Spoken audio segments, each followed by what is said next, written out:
Welcome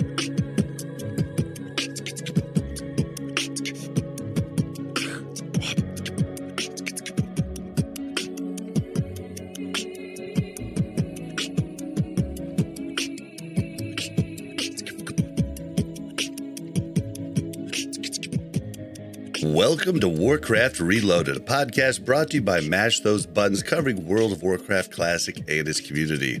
I'm Bobby, also known as Blazin' Bob. We have no Mel today. She is sick. Send her your best wishes and hope that she gets better soon. But we are joined by Winky. Welcome back to the show. I hate PvP. This coming back up again. That guy was very mad. He was a little upset. Yeah. No, I'm good. Thanks for having me on, Bob. Thanks for coming. And first time on the show, ItsPummel. Welcome. Hello, everyone. Thank you, Bob, for the invite. Happy to be here. Happy to have you. So, should we tell that story? I don't think I've ever told that story about the I hate PvP thing. Yeah, I think maybe you should tell it. You tell it better than I do, for sure. Well, okay, so I had somebody literally waiting for me to log in. Like, I wasn't streaming, nothing. I just log in one day and immediately this level 1 warrior is like, dude, why do you have people like Winky and Zyrene on your show? They think they're freaking elite because they're good at PvE. Tell them to try PvP. They freaking suck. And you just kept going on and on. I was like, you mad? You seem very upset, man.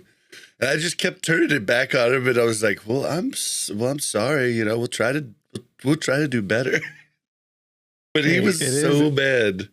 It is what it is, man. I don't hate on PvP. I just don't enjoy it. It's kind of interesting. Most of the like top tier PvPers are pretty decent at PvE, but I don't know if you would put most of the top tier PvEers into PvP. They would find a lot of success because it's just like a different game entirely. Yeah. Oh yeah. Yeah. I think PvP is probably, I mean, it's the toughest thing that I have personally tried. I don't know, like, people get mad when you say it's harder than PvE, but it's very different. Like, so I don't know that you can really say hard, like, but PvPers do generally seem to be decent, you know, like right off the bat at PvE, but probably like the skill set converts. Like, I can't even cook dinner for myself, dude. Do you think I can keep track of like matchup knowledge and cooldown tracking? And nah, there's no way, dude. Do the cooldown tracking. You're a step ahead of me. I don't even know what I want for dinner. Yeah, that's the problem. I just recently started to learn to cook, and I am dog. I'm terrible. I'm burning asparagus, bro. I'm a pretty good cook, thanks to Hello Chef for years. So you should cook for me. Yeah, dude, you can learn so many things. Like, I make like really good ramen now, and it's all because of HelloFresh. HelloFresh, you need to sponsor us, guys, because I would feel good about trying to sell people HelloFresh. I just started using HelloFresh, and I was going to bring that up. It's so good. It is pretty good. I'm learning how to do stuff I've never cooked before. So. Yep, and there were so many things I did wrong like before, and yeah, it's pretty cool. I don't know. Prefer those ones. It's like HelloFresh, but instead of cooking it, they just send you the pre-made meals, and you just put them in the freezer. I think HelloFresh has started to do that. Like, oh, really? They at least have the quick meals that are like a 15-minute preparation type of deal. I don't know if they want 5 minutes. I want to throw it in the microwave. You have the attention span of a gnat from playing this game from too long. 5 minutes. Yeah, I just want to put my tune on auto run, like towards the crossroads, and like go into the kitchen and then come back before I even get to the crossroads with. That's why I'll make like a week's worth of chili, and that's the easiest one. Just bring it back over, eat a bite at a time. You can rewarm it up if you get into something else, or ham and beans, like Navy baked beans, bean soup or whatever it's called. I found the air fryer to be a gamer's best friend because anything frozen, if you want like pizza rolls or something, you just toss it in there for 10, 15 minutes and come out and it's all good, all toasty. I've got the Ninja Grill air fryer, so it could be an air fryer or a grill. Dude, it makes steaks. Like, you plug the little thermometer into it, and it makes steaks, pork chops, whatever at the perfect, like, it makes it perfect. Like, it tells you when to turn it over, tells you when to take it off, let it rest for 5 minutes.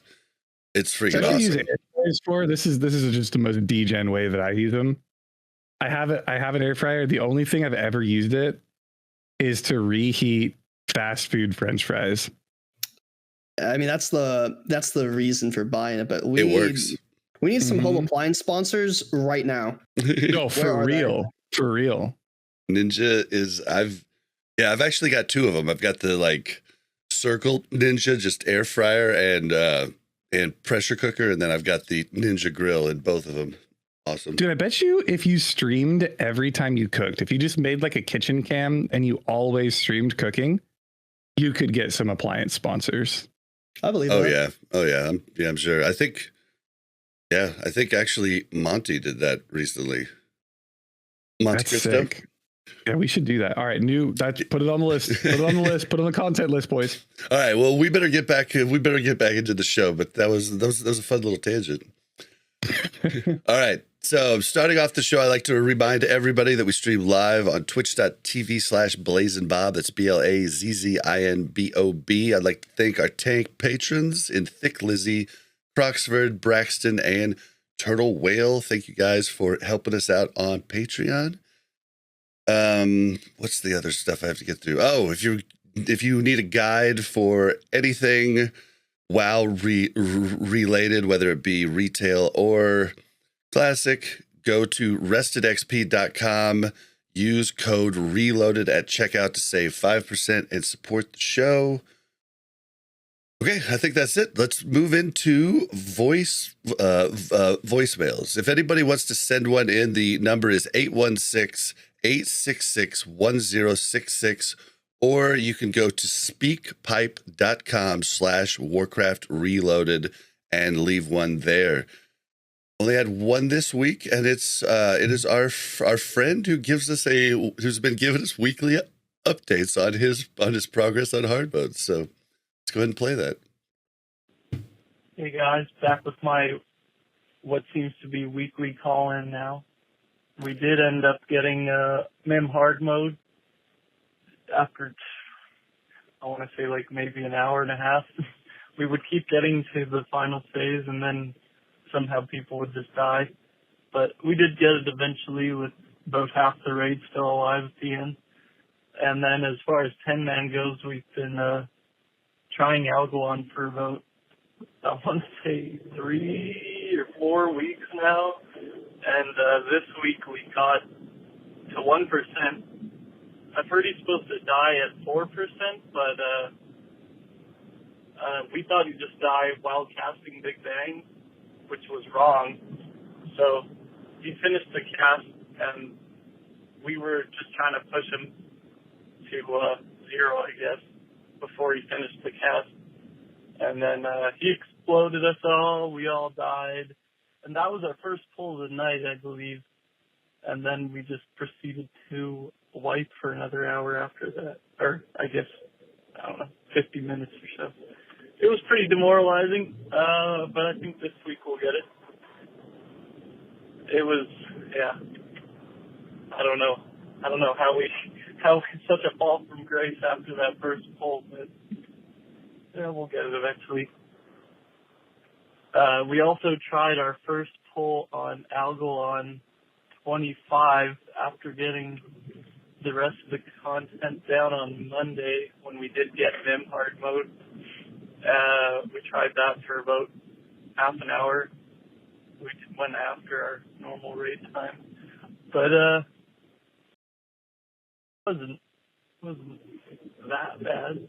Just people need to figure out mechanics because not everyone in our 10-mans have done it yet. It's only my 10-mans gotten to them, I think. Sorry if you heard me hogging someone's on their phone in front of me. I guess I am too, technically, but I'm not looking at it. Anyway, keep it up with the podcast. Really enjoying it. Have a good day, everyone.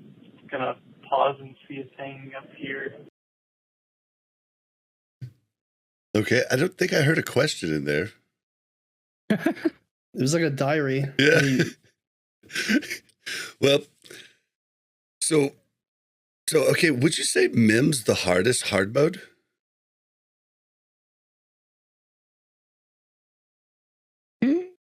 I'm gonna refer to our good friend Pummel here because I have no fucking clue, if I'm being honest with you, Bob. Honestly, I would say Iron Council is harder because at the end there, when you're making that final push, if there's one error, one bad positioning, then it's an easy wipe. I think Firefighter and its mechanics are a lot more manageable in comparison. Yeah, and you do have to do that push really good too. Like you can't have a second tank death. I mean, you can get through that, but it's really hard. It's tough. Like in my GDQPs in any run that I'm a part of, I sometimes just go straight. But like you can go to Kolagharn, you can go to Algalon, you can go to Iron Council, and I just go straight to Kolagharn. And then once we kill a Yogg, we come back for IC, and then we go to Algalon. Or if we've done like all the other hard modes, like IC is usually last because I still think it's the hardest because people just die easily to things. Yeah. Yeah. It's 20% heal every time if there's no healing reduction on them, and it's very demoralizing seeing that health go up the final push after having a good transition. Yeah, it's horrible. And then when one person dies, you're like, oh my gosh. Yeah, he talked about going to Mimiron and getting to the final stage. Like the final stage, I feel like you got it. Like as long as your tank's moving it in the right spots, like you got that down. Like I think phase 3 is the hardest, where you're just running around killing assault bots, trying to get the head. Somebody moves the head right before the head gets dropped. Like all kinds of stuff goes wrong. I find in pugs, especially with healers, that I don't really know the second phase is the hardest because there's just such a crazy amount of damage going out. People spread out, people outrange healers, and before you know it, you have 3 or 4 dead. You're calling a wipe. You don't have any reses. But if you go into all like phase 4 with 24, 25 alive, should be a kill typically. Yeah, see, that phase is just like for melee, just try not to be in front of the thing and don't get burnt by fire. And it's pretty, phase 2 is pretty melee friendly, but yeah, I can see it being a pain for casters and for healers.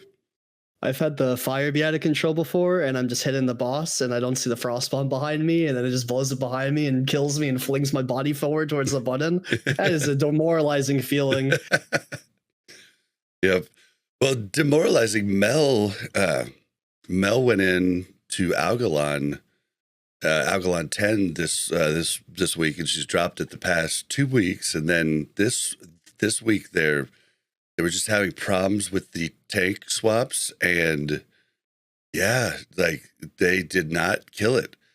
They had a kill at the very last pull, 6%.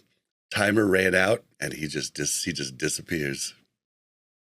I think it's very interesting because I think Algalon is the most entertaining fight to watch in Wrath, or honestly all of Classic up to now, because it's the only one that incorporates a time crunch. So you're watching and people are wiping, and then they start sweating, and the cracks start to form in the team cohesion, and people start dying. And before you know it, you're out of time, and you're like, I got to do this next week. But the timer adds such an interesting component. It does. The stars. It's a very, very well designed fight. Yeah, it's like it puts pressure on, and then like you get mad at your friend who, hey, dude, res, and he's gotten booted, and you're waiting for them to get back. And you're like, the clock's ticking. I think even the last week of Old War, right before TOGC, we're still going to see people flying in the air from Cosmic Smashes, and that's just the type of fight it is. Dude, I actually got hit by the first one ever. I didn't even know that you got shot up until I saw someone did a video on the biggest mistakes in Old War, and he showed everybody getting hit, just clip after clip after clip, and I was like, oh, it shoots you up? That's so cool. But, I mean, melee, as long as you're going from leg to leg, like, you should just never get hit. So I actually finally just did it on a wipe. I was like, well, I'm going to see what this looks like. I got knocked up for the first time recently. It was I was helping a buddy's guild, and the way they do it is usually the Cosmic Smash happens, you're all on the left foot, and you all just go to the right foot, and you just chill on the right foot until the next one. But what they do is the Cosmic Smash is on the left foot, they go to the right foot for the Cosmic Smash, and then they immediately go back. Yep. So there's this back and forth. And for someone that doesn't know the strategy, that usually goes to one foot and stands still, that's very deadly, because I got knocked up into the air and died. Yeah, that's we actually had the last few episodes were tips and tricks for different things, different hard modes, and one of the guys on last week said that that's the strategy that they used, where they stay on the left foot and then move to the right and then move back. I was just like, I don't know. I feel like it's more confusing. Yeah, I feel like I think it's more confusing. But maybe that's just because I always did it the other way. Who knows? But yes, Algalon is a fantastic fight. Well, thank you for your voicemail. If anybody has questions, wants to tell us we're wrong, wants to rage, like we need some rage voicemails where you're mad. Let us know how mad you are. No, don't do that. Don't do that to yourself, Bob. Well, okay. No, I'm going to talk about it. I had some rage, a lot of different rage coming in a lot of different directions for something I said a week or two ago on the podcast, but I'm going to cover it in one of our news articles. But yeah, people were not happy. Something about PvP? No, it was about bots. Hey, if you're gonna rage, by the way, make sure you rage in the YouTube comments. At least help the algorithm with your anger. That's where a lot of them were. Mm-hmm. Yeah, I got a couple doing emails God's work too out there in the comments. Yeah, just doing God's work. Just type anything and hit enter. You're good. All right, so I'm going to save this email for when Mel's on next. Let's go ahead and move on to what have we been doing lately in WoW? And I think me and Pummel have been doing similar things, but Winky's probably been doing something a little different. Who wants to start, Winky or Pummel? I think Winky's is more interesting, so I would insist that he goes first. I mean, yeah, I'll go first. It's totally fine. I haven't even had time to play the game very much, but to be honest, it's been a lot. So for people who don't know, we're doing in the hardcore WoW community, we are doing an insane amount of events. Like basically every weekend since January all the way going until like June, we've had 1 or 2 events per weekend, and it is just getting out of hand. The main event is called Hardcore Allstars, and that's something that I've been working on with Only Black Smoke, Cargos, Lesamos. We have a bunch of people on a team. It takes an army to get this kind of stuff out, but essentially, it's a level gated classic era hardcore dungeon speedrunning circuit, which sounds like a lot. It's like word vomit, right? If you're trying to like understand it, essentially you level up to a certain level and then you run through the dungeons at that maximum level. So circuit 1 was level 22 and we did Wailing Caverns, Dead Mines, SFK, and BFD. And then, circuit 2 was actually yesterday. And that was Scarlet Monastery Library, Scarlet Monastery Graveyard, RFK, and Nomergon, and that was max level 33. And these teams are all competing. If they die, of course, they have to delete their characters and re-level before the next circuit. And the team that clears all of the circuit the fastest, all the way up to level 60, it wins $5,000. So that's one of the major events we've been doing. The other one is in between those major Hardcore All-Stars circuit events, we're doing single day dungeon speedrunning draft pick events. So you get 4 hours, you level to a max level of 12 or 13, and then you draft a team out of all the people who leveled to do RFC. Or you get 6 hours and you do all of your leveling in 6 hours, and you draft a team to do Dead Mines. The winners of those get $500 each, which is insane. And it's just been a boatload of work, but it's been a lot more fun too. Like the last event that we had was the RFC event. We had over 200 participants leveling. There was like 40 something teams that were drafted at level 12 just to run through RFC, which is a level like 13, 14 dungeon. It's been a blast. It's been a lot of fun. Hardcore WoW's been insane. There was a leak recently on Wowhead that they found some hardcore server code in the launcher. Oh yeah, we got that in the news here. Yeah, so the developers are sponsoring. So Blizzard Entertainment themselves are sponsoring the Hardcore Allstars event. So it's my first time ever working directly with Blizzard to put on some kind of event or show, and it has been so ridiculously busy, but so ridiculously rewarding at the same time. Yep, there's some conspiracy stuff, but I'm going to save it for when we talk about it in the news. But have you had any spicy drama at all in the hardcore stuff? You know, believe it or not, no. Recently, remember Road to Rag when we did the Molten Core, the push for Molten Core? There was a lot of drama that came out of Road to Rag on SOM Season 1 that came out, and the Soul of Iron buff and all that. The drama has basically been non-existent this time. It seems like the hardcore community has grown 3 times as large since like November of last year. We went from having like, I think it was 18,000 members in the hardcore Discord. We're up to like 46,000 members right now in the Discord. We're That's growing crazy. Like 300 members a day sometimes. You can't even level on Blood Cell Buccaneers anymore. Classic era.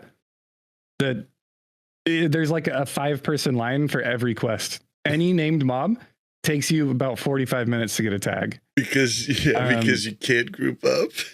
Yeah, the amount of people that are playing is insane. And the amount of drama that we've had is pretty much minimal. Aside from like the typical griefing, it hasn't really been that full of drama. And also Blizzard came in clutch and they patched a bunch of the griefing methods. So the griefers are really down to one method left. Yeah. I've been told that like half the classic team is playing hardcore. So that might be some incentive as to maybe why they fixed some of these griefing methods. Maybe a couple of them got griefed, you know? But regardless, I mean, they're fixed. So it's just like, it's been amazing. I'm not going to lie. It's been a really, really fun time. Oh, I remember.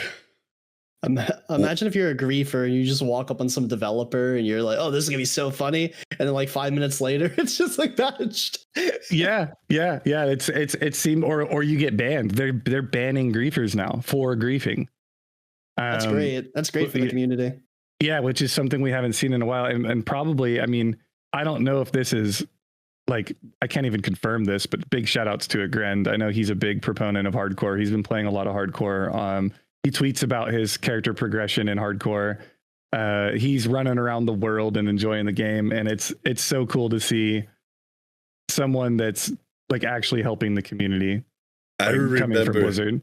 There's sometimes the grievers, they can be kind of fun. Like I remember one time I was leveling one of my rogues. I can't remember if it was the rogue that finally made it to 60 or one of the ones that died, but I was in Westfall killing the harvesters, or is that what they're called? Harvest reapers or whatever. The harvest watchers. Yeah, harvest watchers. And someone was there was a rogue running around mind controlling him, known griefer. So I had him on unit scan, and unit scan went off. And I saw him close to the mob, and I just sprint jetted the other direction, vanished, took off, hid, like was like, am I flagged? No, I'm not flagged. Okay. Like, and it was, you know, I might be singing a different tune if he was actually able to kill me, but I was so in tune with what the grievers were doing. I was watching for it really hard. So yeah, it's insane. Pummel, if you haven't played hardcore, I would highly recommend you start a tune and just goof off with it. I know you're probably busy with all the rating. I've been a lot of the people in Fusion have been playing it recently. I've been watching Jordy play it, and Baron's been playing it, and I've thought about it, but I've never been into like rogue like games where you lose everything once you die, so I haven't really delved into it. But I'm more than happy to watch the fun from afar. So maybe I'll get into it when I have a little bit more time. But right now, I need to do 15 old doors a week. Oh Lord! I would actually say, word to the wise, like I would actually say wait to try it until you're at a lull in WoW, like maybe TOC's out and we're no longer trying to get, stuff in Ulduar, yada, yada. Because when I first tried it, I turned from playing TBC all day, every day to playing hardcore all day, every day and logging in for 3 hours, 2 days a week to raid in TBC.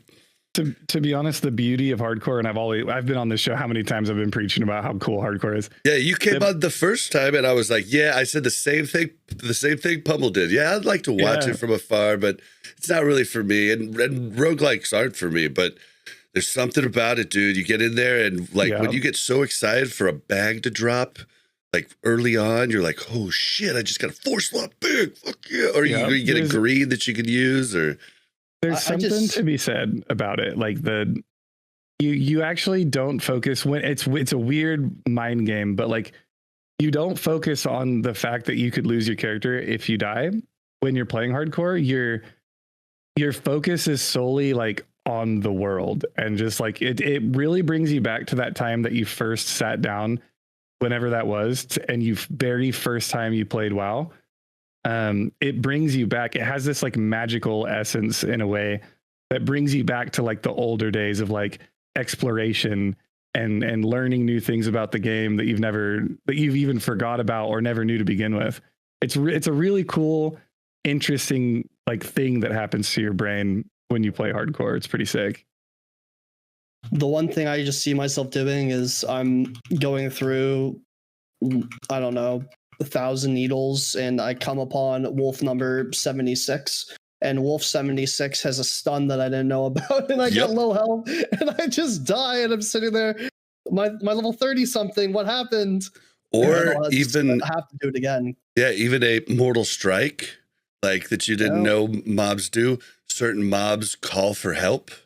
Like that's Murlocs. Shout outs to Urbit. Big shout outs to Urbit. He's a hardcore community member, an avid Twitch viewer that actually created an add-on for us that when you hover over any enemy in the game, now the tooltip for that enemy says all of that mob's unique abilities, and you can hold control and read what all of them do. Oh, interesting. Oh, that's cool. That's really cool.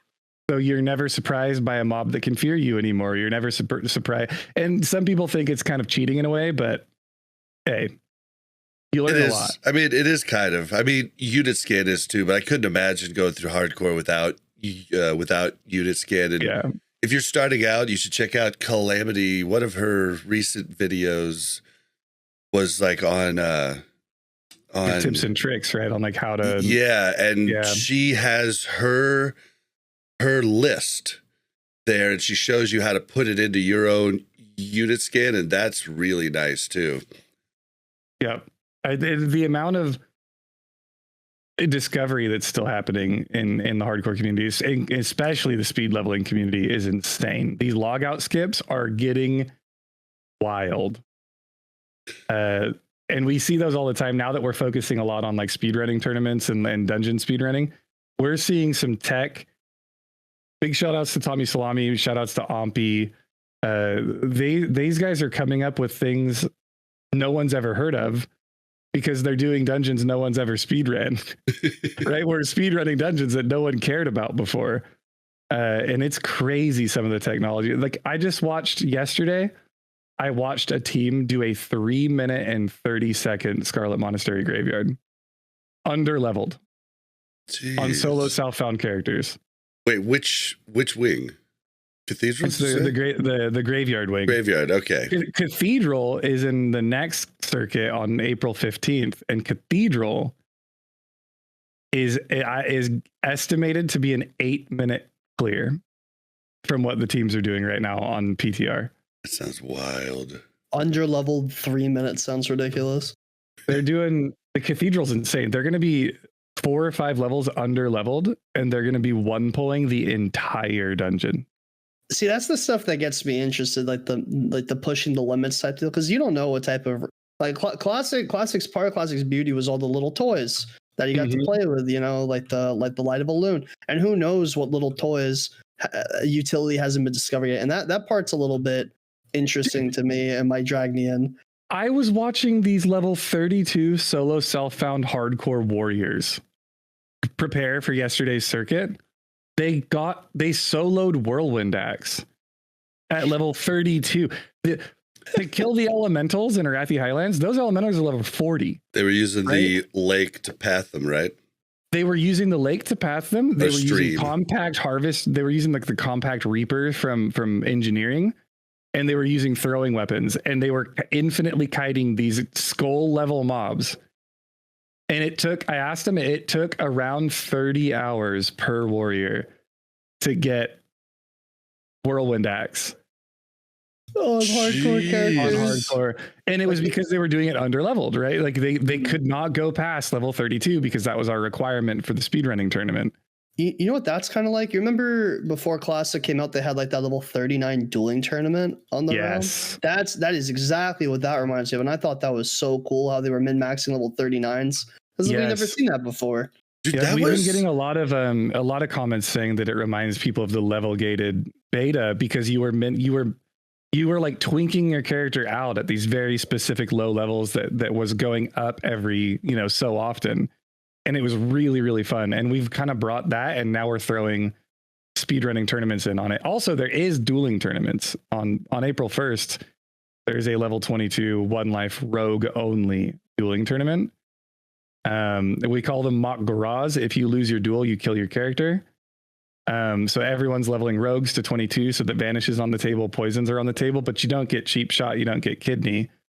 And I'm throwing you clip it and ship it here. I'm going to dumpster Bobka. Like literally just put Bobka in the dirt, and then he's going to delete his character and go again. Happens every time. That's good stuff. It's good stuff. Yeah. How do you end up choosing the level brackets? Like 22 seems like a very oddly specific level. Like, is it 24 you get cheap shot? It's 24 you get cheap shot, yeah, and I think it's 26 you get cheap shot. But the idea was we definitely wanted Vanish on the table. Typically, like we've done all Shaman Mock Garage tournaments, we've done all Warrior Mock Garage tournaments. Typically, they're capped at level 20. But since this one was Rogue, we really wanted Vanish to be on the table for more interesting rogue duels, because otherwise the rogue duel is basically just who's got better weapons, Sinister Strike, and if you can gouge and reset combat. But there's all kinds of things. It's classic, right? People are going to bring out Magic Dust from the Elementals in Westfall. People are going to bring out Slumber Sand from the Undead quest, the Sticky Glue. We profession lock it. You're only allowed to have one profession. Or one crafting profession, so that you can't like go leatherworking and grind for 20 hours and get like BIS gear and then drop it and go engineering and get your BIS engineering, So it's interesting in that regard of like, do you go alchemy? Do you go blacksmithing? Maybe you want to make your own weapons that are slightly better than the ones you can get from questing at that level. So it's just interesting. It's really fun. It's cool. Well, Pummel, what have you been up to?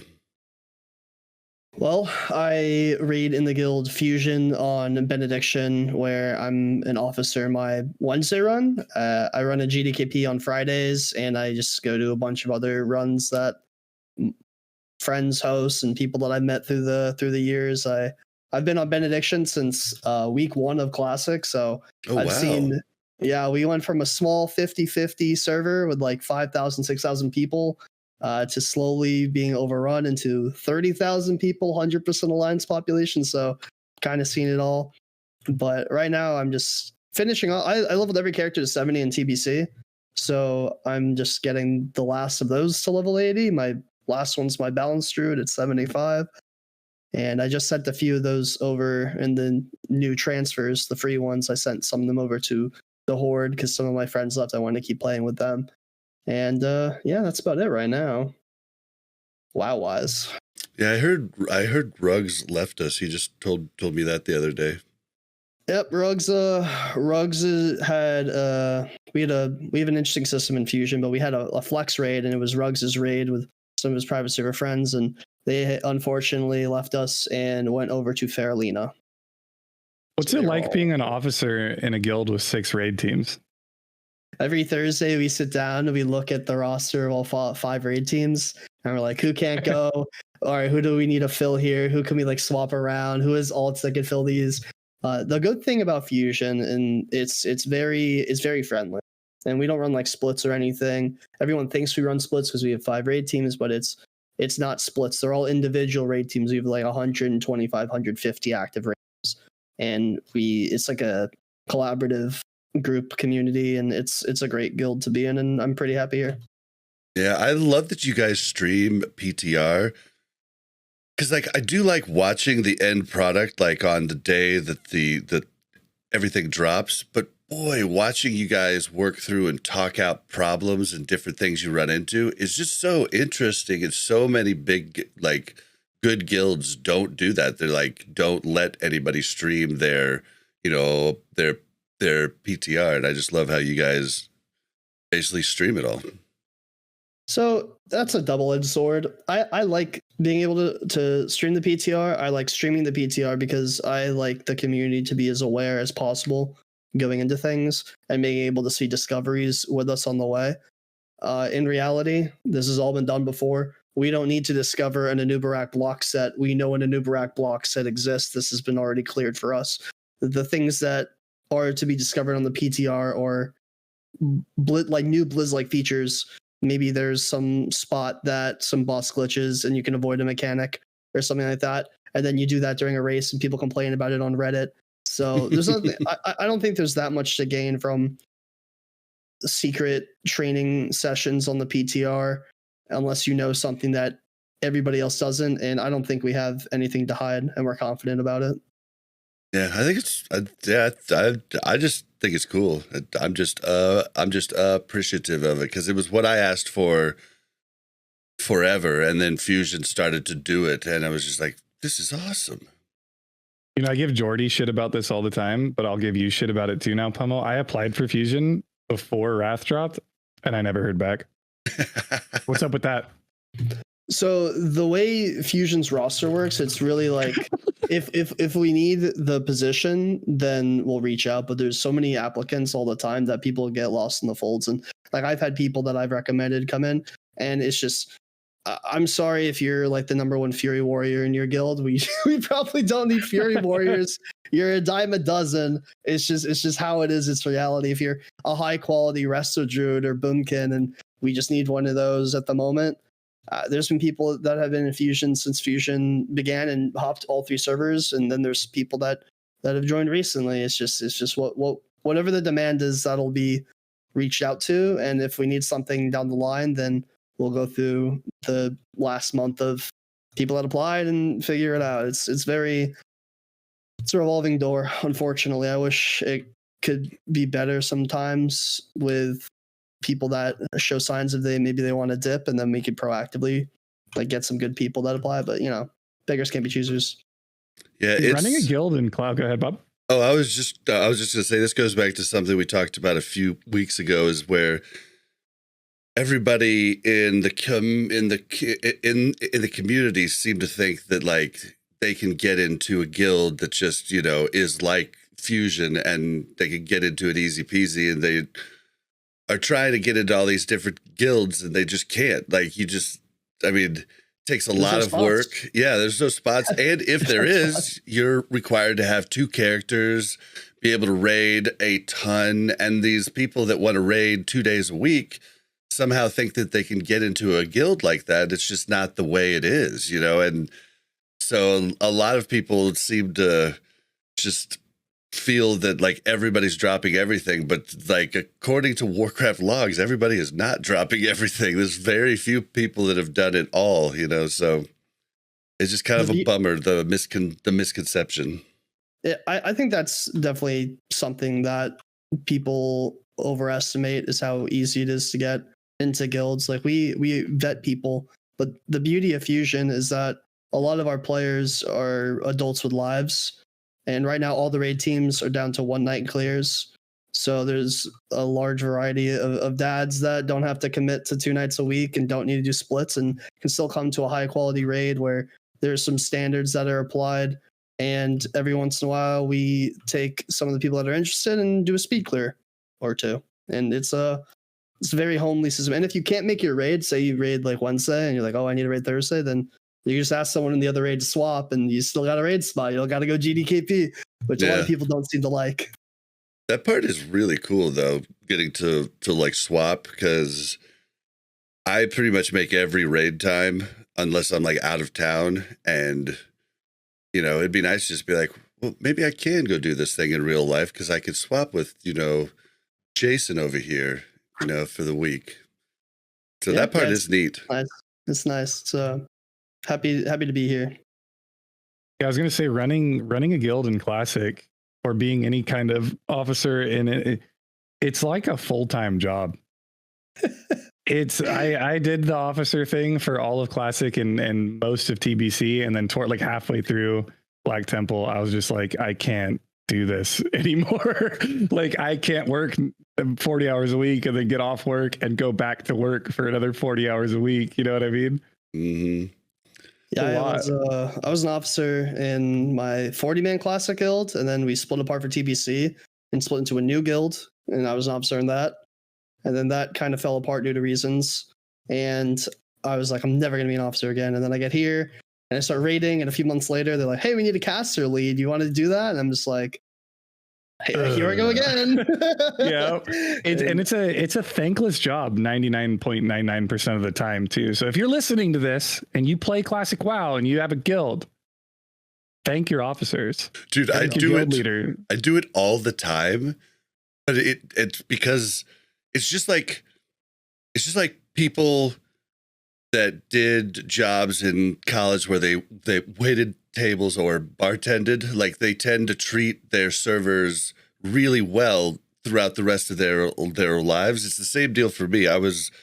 When I was younger, you know, coming up for the first time in Vanilla, TBC, Wrath, Kata, I was always an officer, always got pushed into that role. And then coming back to Classic, I was like, I am not doing this.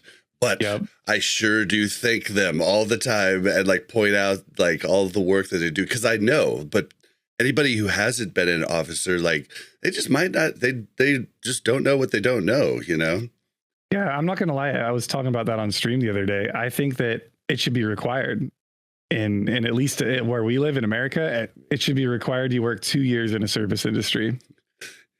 I think it should be like a citizen requirement. Just so when you go somewhere, military service. Yeah, it should be you work in a service industry, whether that's retail, whether that's being a server or a bartender, anything like that. If you want to learn how shitty people can be, go get a job that you deal with people. Yep. It's terrible. And if you want to get good at it, you learn how to turn people that are in shitty moods into good moods. And that skill has helped me.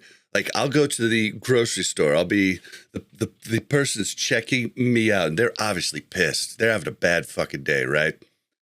By the time I leave, they're smiling, saying goodbye, have a good day. And like, I have brightened up their day just by asking them how they're doing. Maybe like maybe they want to complain about something. I listen, then I, you know, interject back with like, you know, something that pertains to what they said, you know, and it's just like, I will walk off. I'm like, I just made their day better. That feels good, you know? And yeah, it's great. And a little bit of your time and effort goes a long way with someone who's having a terrible day. If you work at a GameStop or something and someone comes in there in a bad mood, maybe they're in a fender bender on the way to the store or something, and then you just give them a little bit extra of your time and effort, and they feel like you're doing something for them, that can change someone's whole day. Yep, definitely. Imagine subjecting the average U.S. citizen to being an officer in a World of Warcraft guild. Yeah, that would be terrible. That'd be terrible. Oh man, we would really have zero raids clearing anything. Your U.S. citizen service test is in this You're a method GM for the week. Good luck. Oh God, dude, I don't want to hear it.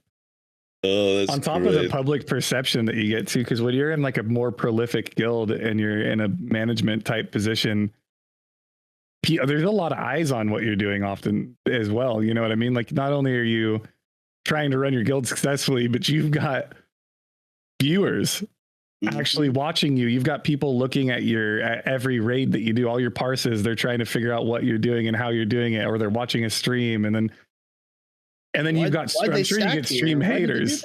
Oh yeah. There's so many haters. It's unreal. Yeah. It's like people that are like, I hate Crix. Right. and now I hate Fusion because I hate Crix. I can't believe that guild would let him in there. You know, happens every time. Green beams. Yeah. Oh man, yeah. So I've been just doing the normal raiding. I've been main tanking for our casual raid. We've been getting more hard modes down. Been rogue in the main raid. Doing that, but I have my second rogue now, and I've been doing some GDKPs, and I found the new scam. Oh, new scam! I love scams. You know me. Yeah. So we got in this this 25-man Old War all normal GDKP run the other night, and they said no payout for gray parses, right? And I was like, oh, no problem. Like, I'll be fine. Like, I'm definitely not gonna gray parse. Well, they made sure to only take people that couldn't parse. So the kill times were like 4 times as long.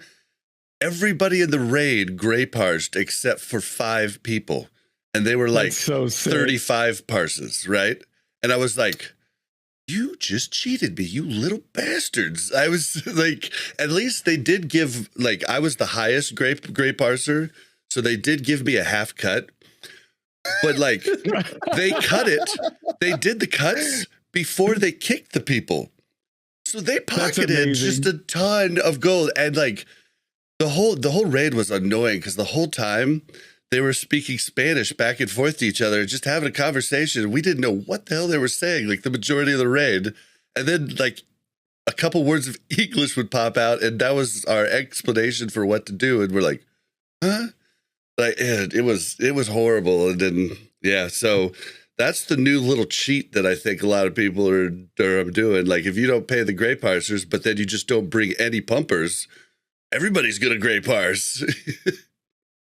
That's amazing. I did an all normal 25-man GDKP last night because I just finished leveling a paladin and I wanted some ret and some proc gear. And it was 3 hours. And we just trucked through everything. The DPS was nightmarish. And then you go to the logs, they're all gray. And I've heard tales of these all gray or gray no-cut GDKPs are just fronts for gold sellers. That's what they're doing now, the newest scam. Ah, so they're pulling in a bunch of gold and they're just selling it? Yeah, yeah, better than boosting halls of stone. I've also seen people, another scam is they'll make Obsidian Sanctum runs and they'll hard res illustration for you for 10k in a 10-man. And then you pay a little bit as like a finder's fee for like 1k, and they'll just like pocket the 1k if your illustration doesn't drop.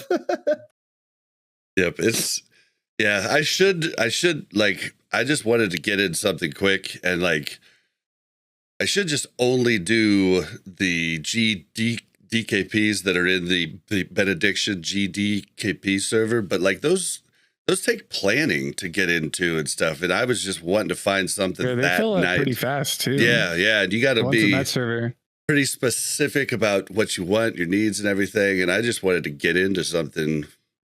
I think people that don't pog are missing out on half of the content because everybody thinks they're a decent player, and then you get into these trade chat runs and you realize how the other half lives like not in a guild or whatever, and it's very entertaining. I don't think I've ever seen for Mimron, you know how you usually send someone to skip the trash so you can use the teleporter. This normal run last night, that's my job.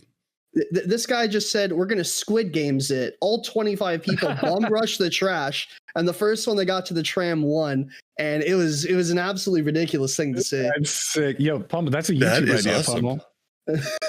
throw it on your... Yeah, dude, you should do like pug diaries or something where you just like narrate your pug runs, like you jump in like these most random pugs, and then you just get it done. That one took the cake.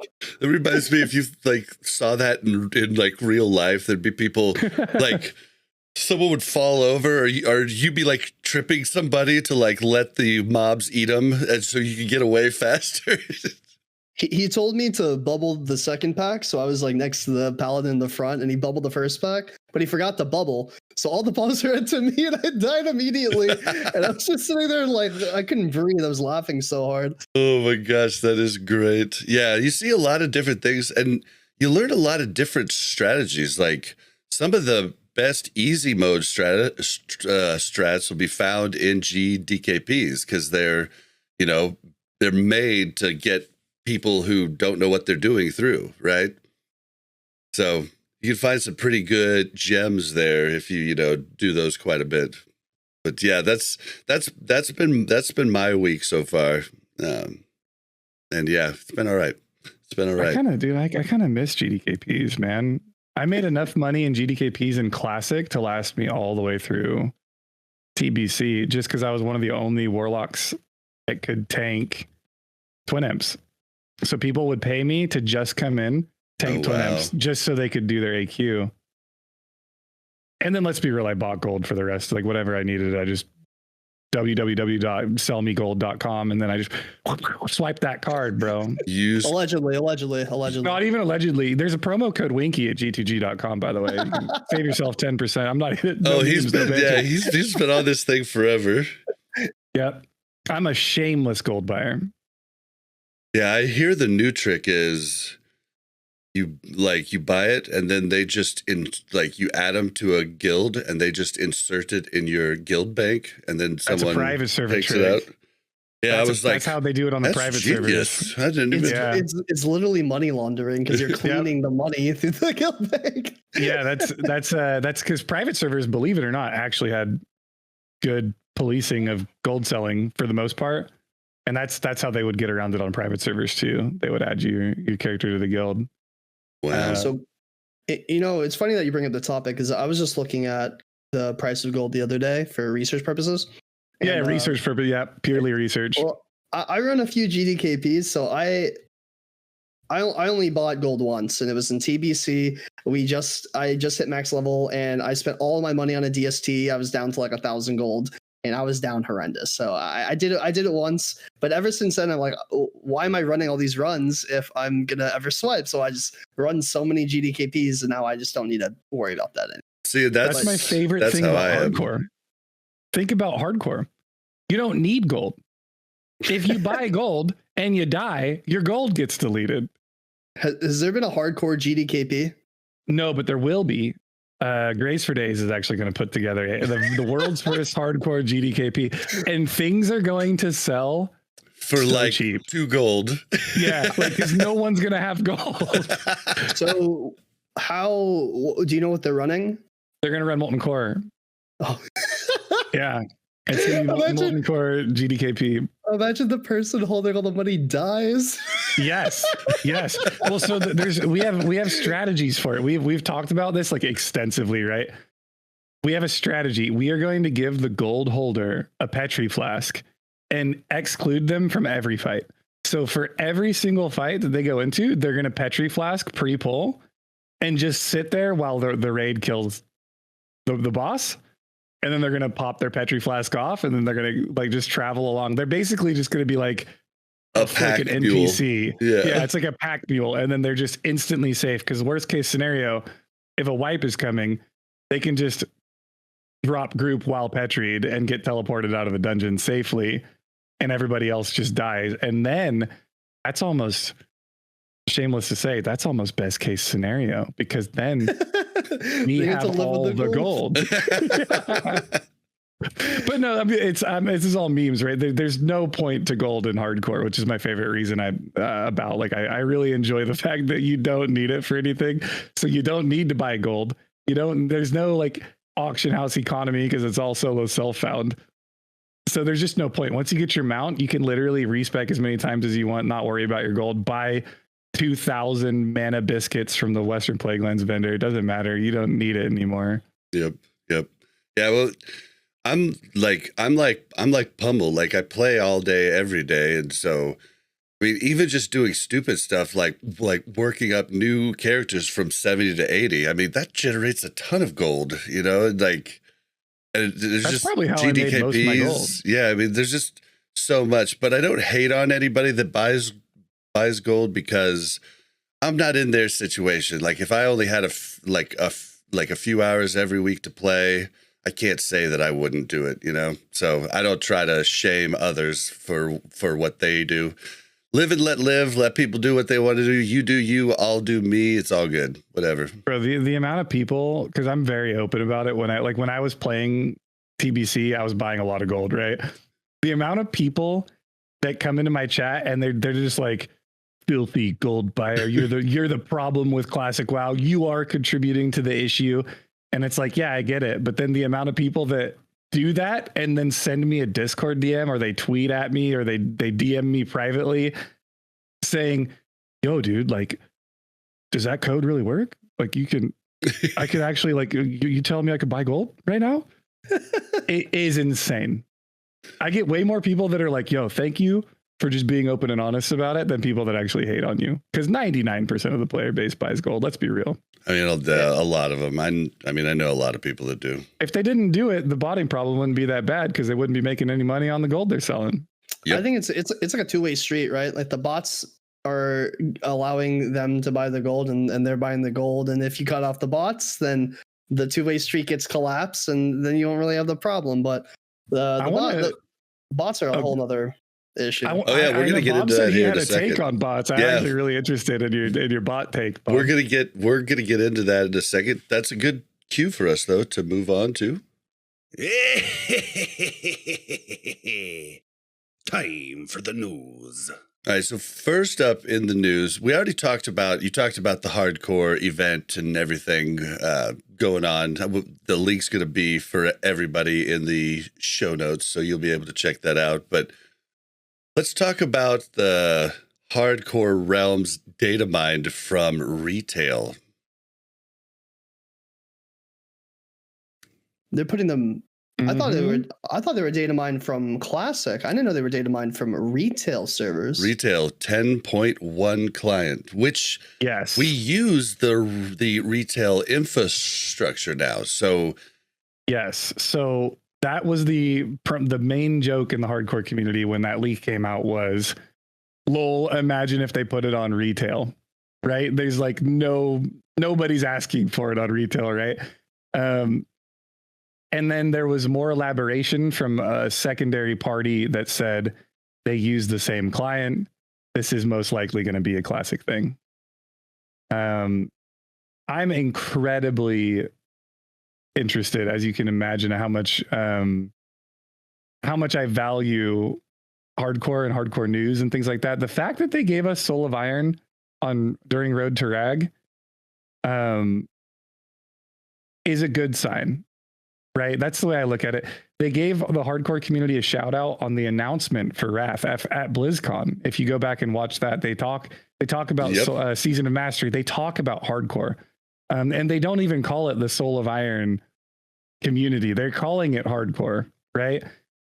Which is really, really amazing to see. And that leak, it may call it copium, could be copium. I do, in fact, think that Blizzard has not formally announced things in a long time, and maybe 90% of the time, something just gets leaked. Like, it just gets leaked. It's almost like a strategy for Blizzard these days. There's a lot of people. I would not be surprised if by the end of the year this year we have real hardcore servers for Classic WoW. Do you think? I know there's like the hardcore community is up and growing and it's seen support. Like I have so many people that I didn't think that were interested in it have started playing it and talked to me about it. And I see them streaming in Discord and I jump in, I watch. Do you think there is a world where they would make a world buff fresh? Because I have a lot of people that I played in 40-man with that quit after 40-man, didn't go into TBC, and all they want to do is play 40-man. I mean, you could look at Phase 7, the guild on Classic, and they're still going. Yeah. I do actually. Yeah, I do. I think if we saw a world buff fresh, it would come in the form of Season Mastery Season 2, or not even Season of Mastery. Everyone likes to say Psalm 2. I don't know if that's actually the way they would approach it. If you look at other Blizzard titles and how they approach their seasons, like Diablo 3, very seasonal game. Diablo 2 has seasonal ladders. I could see them doing something season of something, maybe not mastery, right? And then along with different affixes and changes to the game, I would imagine they would receive the player feedback of we want world buffs back, and do a little bit more with it. I think that Season of Mastery Season 1 was viewed as a great success from Blizzard. I know that's kind of a hot take. A lot of people think it was a massive failure, but those people didn't play it. I think where Blizzard stands, the cost to do something like that versus the result of what came of it is well worth doing it again. So I leveled to 60 on Psalm. I played a female dwarf rogue. Hell yeah, let's with go. Little orange pigtails, and I wanted to like camp world bosses and world PvP, and so that was the main drive behind it. And the server I was on, it was oh my god, Barman Shanker. I was on Barman Shanker, and we kind of just dominated the server, and the horde kind of scurried off really quickly, and I lost interest because I was interested in maintaining the world, and I kind of just went back to the other classic. And yeah, I think it speaks. Psalm in specific, I think, should be much more frequent. If they're gonna do seasonal things, maybe every 6 months, maybe every year, they need to completely refresh. Like, because it's a fresh mentality.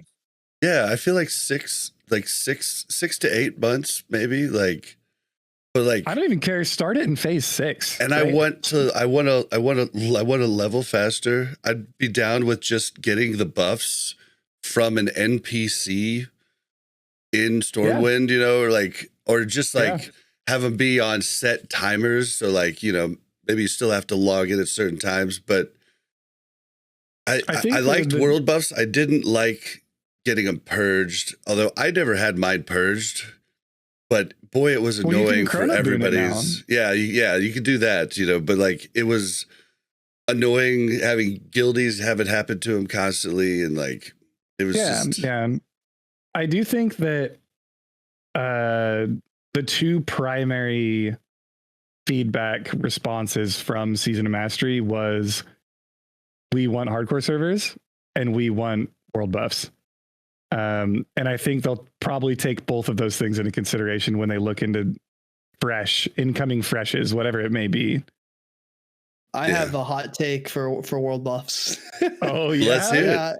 I think they should just make them non-dispellable and get rid of the chrono boom. Because I think having world buffs is not, I guess, a right. And if you could do the content without them, and if you're a sweaty hardcore player, which a lot of the classic community doesn't like the sweaty hardcore players, why are you trying to get the buffs if you don't want to maintain them in the instance? True. I spend so much time scouting the roof of Ogrimmar to make sure that I could get war chiefs, and if you could just like bottle it up and leave, I don't think that's very interesting. But the world buffs created the world and the economy. If you could lose them by dying rather than getting purged, I think that's the best way to go about it.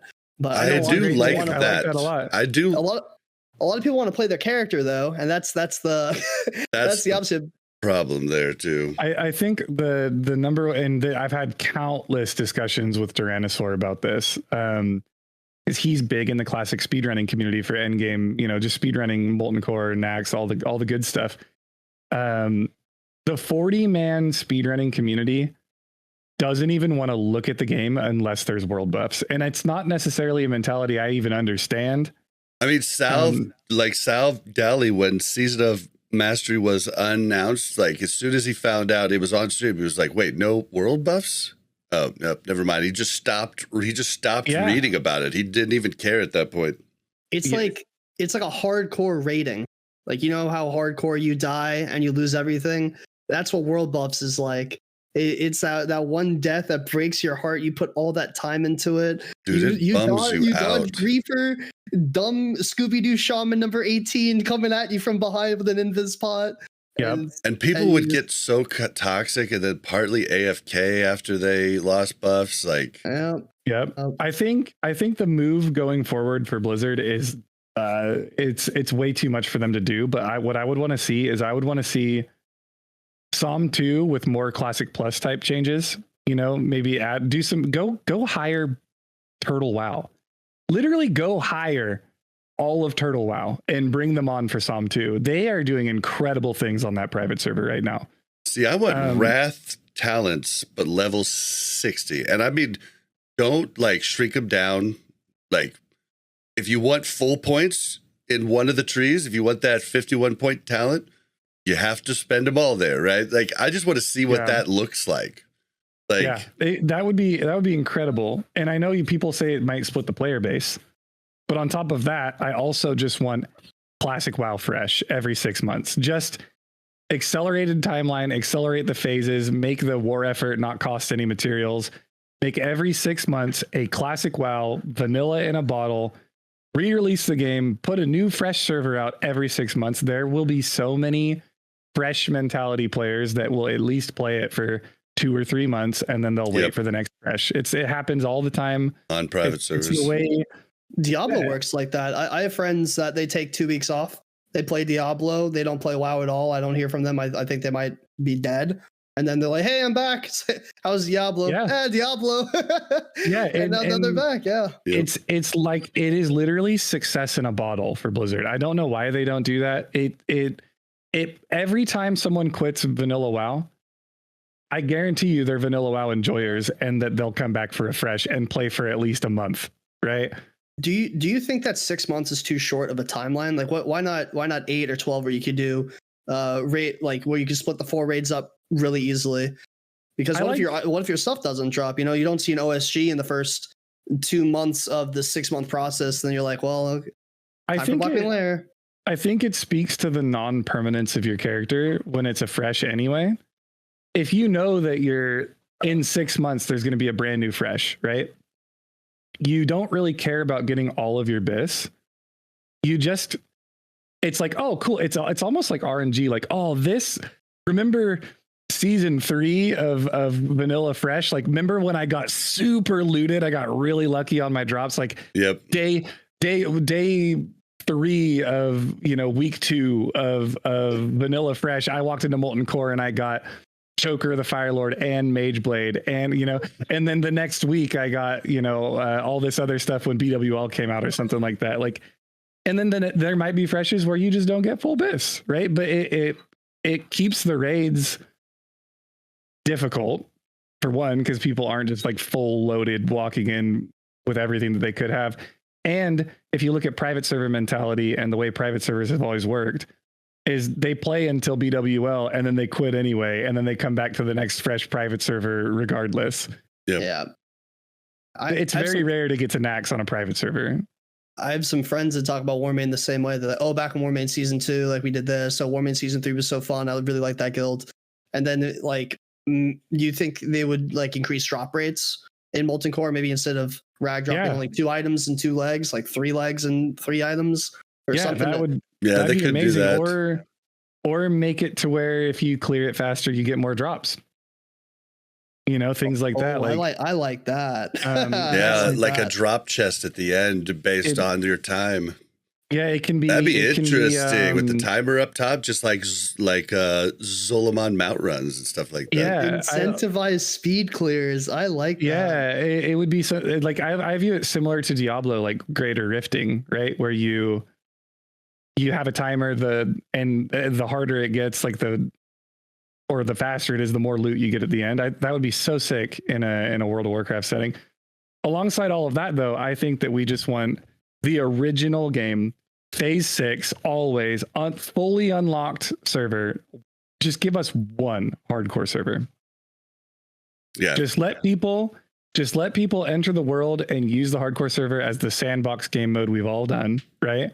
And then just between freshes or whatever, right? Just like, even if here's like a contempt, like a let's meet halfway kind of thing. Like, let's collab on it. If you die on a hardcore server, maybe you're allowed to transfer your character to an existing realm. whether it's in Wrath or interesting. You know, anything like that would be really cool in my opinion. You know, just to like maybe people are just afraid of doing hardcore because they don't want to lose their character, right? And if you knew that if you died you could just move it somewhere else, who cares, right? Like that'd be kind of cool. Imagine they send you to like off to Sky Fury. Yeah, right. You have to pay to transfer to get off Sky. You can repopulate the dead servers with these dead Psalm characters. Yeah. Also, that's hilarious. Also, pro tip: just don't die, forehead. That makes too much sense. Instructions unclear. Ended up dead in a river. Imagine walking into a major city like Org. You walk into Org on a level 12 hardcore character, and there's a dude standing on top of the bank with a Thunder Fury. How sick would that be? Like looking and just being like, yo, this is knowing they didn't die. Like I earned that, you know, like this is it brings back that thing like when you were a kid and you're playing WoW and you go to the major city and you see someone that's decked out in raid gear and like you've never even heard of raiding before. You're like, whoa, that guy looks really cool. It like brings that back and like you gain that respect. Like that's the guy on the hardcore server with the Thunder Fury, right? I don't know if this would be anything that the hardcore people would ever want, but back in the day, there was a game called Star Wars Galaxies, and I was one of the first Jedi. I know I've said it a million times. I'm going to say it a million more, guys. But it was one of the first games with permanent death, but you had 3 lives. You know, and it was at a different time, like, you think like it's crazy. Sometimes you'll have server problems on hardcore servers. You get booted. Like this was like a normal thing to get booted. And so like, I don't know if hardcore people would ever be down for like a 3 lives type of thing. Mario Brother rules or, you know, like, so like, I feel like it would just end up being the same thing. Well, but you'd be a lot more daredevilish early on until you lost those first couple lives, and then that last life you'd be like, I don't know. You'd be really stressed on the last life. Yeah, it's like, okay, we're gonna go do Vale today. If you're on your last life, you're not invited to the raid, right? Because someone's dying today. Yeah, there's no way you could do Vale in hardcore, right? Like someone. Well, they're doing it in 1 hour. Yeah. No, they are doing world first Vale in 1 hour from now. They're actually in Molten Core right now. And then after Molten Core, they will be going to BWL and they're going to try and kill Vale. And you can 0 death it. If you get the debuff, you just Hearthstone out and you no longer have the debuff and you have an instant Hearthstone. But it's going to come down to, can they kill Vale before enough people get the debuff? That it wipes the raid, because there will be less and less people every time someone Hearthstone's out. How many warriors and rogues are there? At least 30. 1, 2, 3, 4, 5, 6, 7, 8, 9. 9 warriors. 1, 2, 3, 4, 5, 6 rogues. That's doable. Yeah, I think that's doable. You can do it. 1 rogue pulls threat though. Banish. Raid might wipe. I hope they wipe. This is just me being a doomer. I also run a podcast where we watch death clips. I hope they wipe. I'm trying to watch. Yeah. It's if anyone that's listening to this wants to get involved with the end game hardcore community right now, Hardcore Elite is the name of the guild. Their alliance on Bloodsoul Buccaneers. You can do Classic HC, discord.gg/Classic HC, and if you can check out, they're posting their streams every day. They're in there. Aper Kit Kat's in there right now.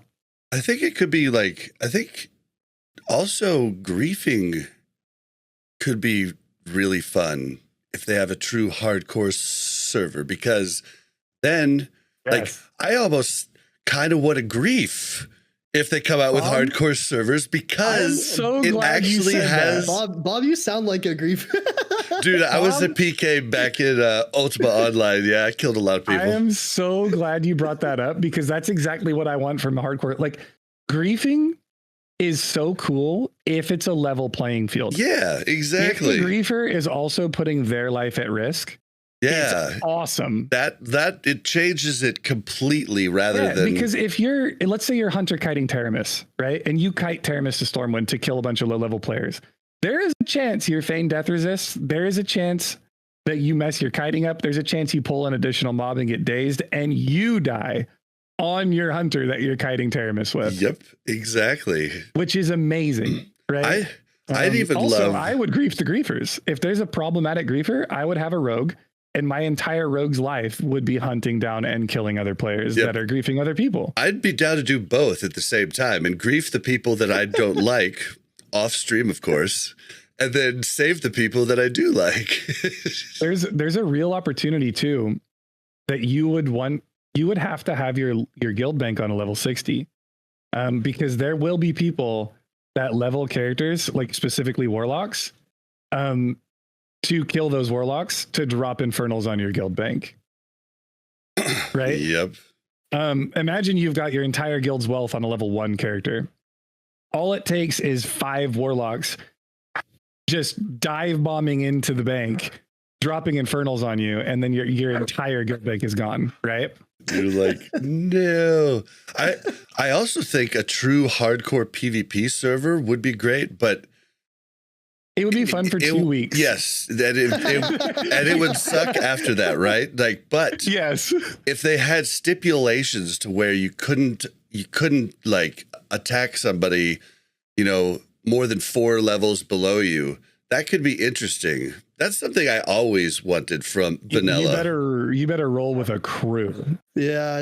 Hell yeah, that's like, you'd be like, well, we're definitely doing the triple challenge because we want to have, dude, there would be 40-man raid teams just farming Black Lotus, because they would have to be able to fight for it, right? If you're out there solo on a rogue and you're picking Black Lotus and 5 other people run up on you, your character is deleted, right? It's terrifying. I mean, imagine if you could loot these hardcore players that you're killing. That would be really interesting. You could get all those lotuses. Something I've been saying it for years. Yeah. Ascension WoW successfully put together a full loot server where if you killed someone, you could not only loot them, but if they were a higher level than you, or if they had other world kills, they would drop even better loot on top of that, like BOE blues and stuff. Dude, Ultima Online was that. Like, and I don't know that could ever exist again, but like, someone would die, right? Like, even if just a creature killed them, they could die. And then there was a notoriety system, right? So if they died and they were a blue character, anybody could loot them, but it would turn you gray for a short time, meaning anybody could attack you without losing renown, right? So like, people would try, like, somebody would die in town or something because they accidentally blew themselves up, and people would start looting, and then a big fight would break out because everybody's trying to kill the people that looted. And it was just like, it was awesome. And you did have to travel in packs, and like, yeah, it was so great. It was great, but it could never live again in today's world, I don't think. I mean, Rust is kind of similar to it, I guess, but it's not the Sea of Thieves aspect, where it's like, if you are out there in the open world PvPing and griefing, it puts a skull on the map and people can see you. Yep, Reaper. So that way it's like, okay, we've got a guy, there's a level 60 rogue in Stranglethorn Vale killing level 40 people that are trying to level up.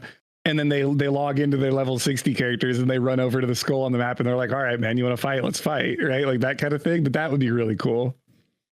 I just like all these cool ideas these like third-party studios have built onto WoW, like Ascension and these other private servers. And I feel like all these ideas are on the table for evolving the game that just hasn't been, I guess, implemented. Which is the WoW where you like build your own character with like the cards, the abilities? Is that Ascension? That's Ascension, yeah. Is it? Ascension, yeah, I've heard of that one. That's the coolest thing to me, because that just doubles down on the idea of the RPG that the game already is, with being able to, obviously people min-max it and like, oh, that card's like a 2%, it's really bad. But I could finally make what I wanted when I very first played vanilla. I made a mage and I wanted to be a battle mage.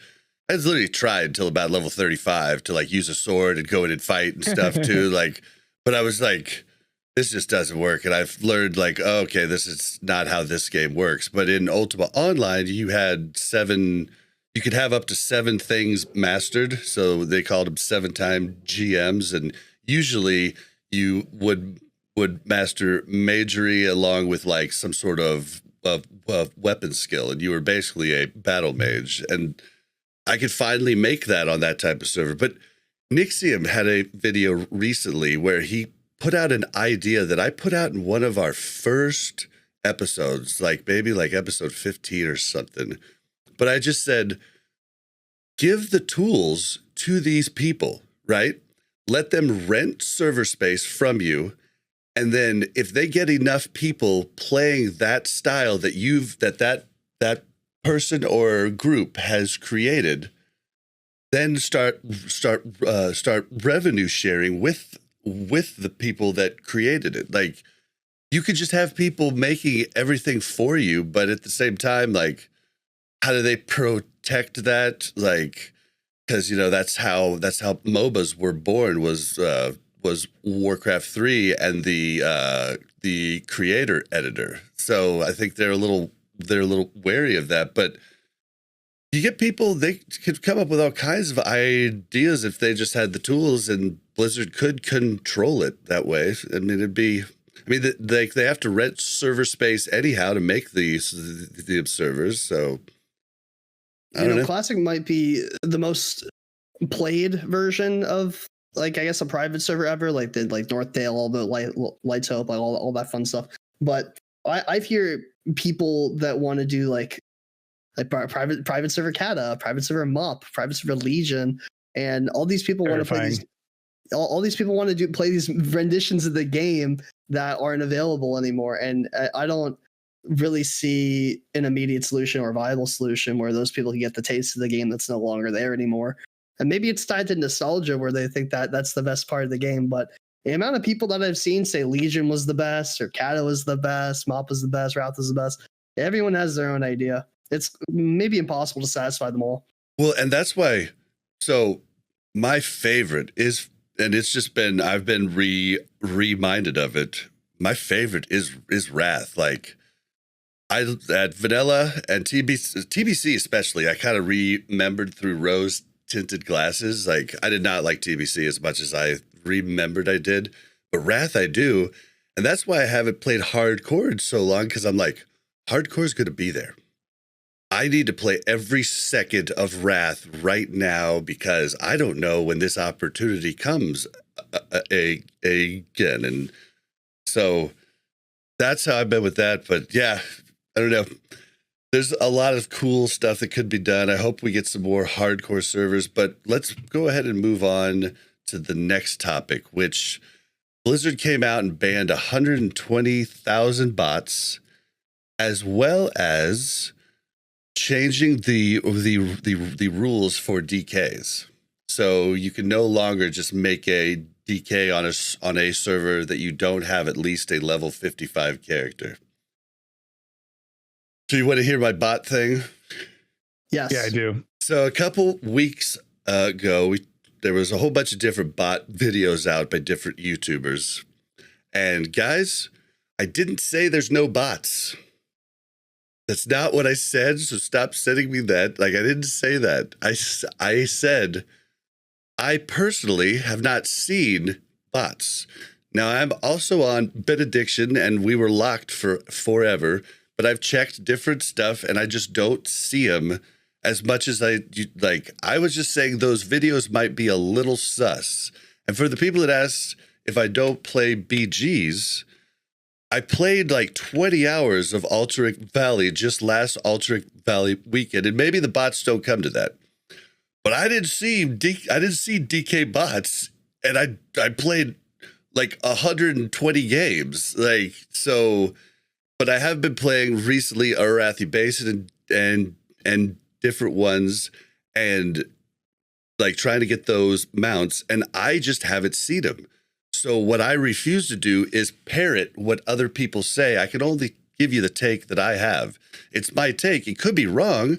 It's a huge game. Like, just because I didn't see it, like, you know what I mean? Like, and I did that /Who Botanica the other day, but they were all level 80s, and everybody, and they all had, like, half of them did have guilds. Like, so all I was saying is those bots are taking over videos from like say Solheim. He has one about once a week.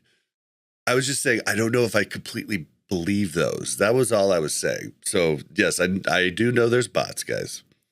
I'm just saying for me personally, I just have been lucky to not see them. And I play a lot and I farm a lot. Like, and the people stealing nodes from me are fully geared prot paladins. So it's like, if that's a bot, okay. Like, I don't know. Like, but that's just what I have seen, you know, and there's tons of layers too. Like, all I'm giving you is my little piece of what I've seen. So I did not say there was no bots. That's all I wanted to get out. But what do you guys think of this ban and change to DK? I've seen a shit ton of bots, so I'm like, get them the hell out of here. And so many people have. You used to slash you strat them, sort by guild, bunch of ungilded people. Just a bunch of 50 I did DKs see it back just running around. Yeah, I was only talking recently when I made this comment too. And like I said, when I think Betty might have even still been locked when I made the comment. I'm not sure. I'm confused on it, to be honest. Botting is always going to be a thing, right? There will always be people botting. It's difficult for me to see the problem with botting. And that might temper some people up. But to be honest, like the way I play the game, I'm not really affected about bots. But if you BG'd and they were, because there's definite real footage of seeing these bots just fighting in the middle in Arathi Basin, or I've seen running in Alternate videos. Valley. Yeah, I mean, it's definitely happening, right? Yeah, because that's how they're getting their gear to do dungeons on, right? They're just botting BGs and then they're buying the gear and PvP gear. Yeah, and that sucks. Like, that's ruining shit for other people. Yeah, that's terrible. I mean, that's a good point. I think it's important to differentiate the type of bots, and there's two types of bots. There's the bot that is boosting for gold and just running a script like to Blizzard at certain times. And then there's the bot that is leveling a character with the intent to sell to somebody else on a third-party website. And the ones that are leveling with the intent to sell, that are invading our battlegrounds during AV weekends, are a more prolific problem than the ones with the gold buying, because the ones that are farming the gold are just driving the price down, and that's good for the community, haha. But the ones that are ruining your battlegrounds are a bigger issue, because there's like 4 or 5 of them like humped in the corner, and you're like in an AV, and like an eighth of your team is just sitting there AFK, and it's really shitty. So do you want my hot AV take? Yes, steaming, please.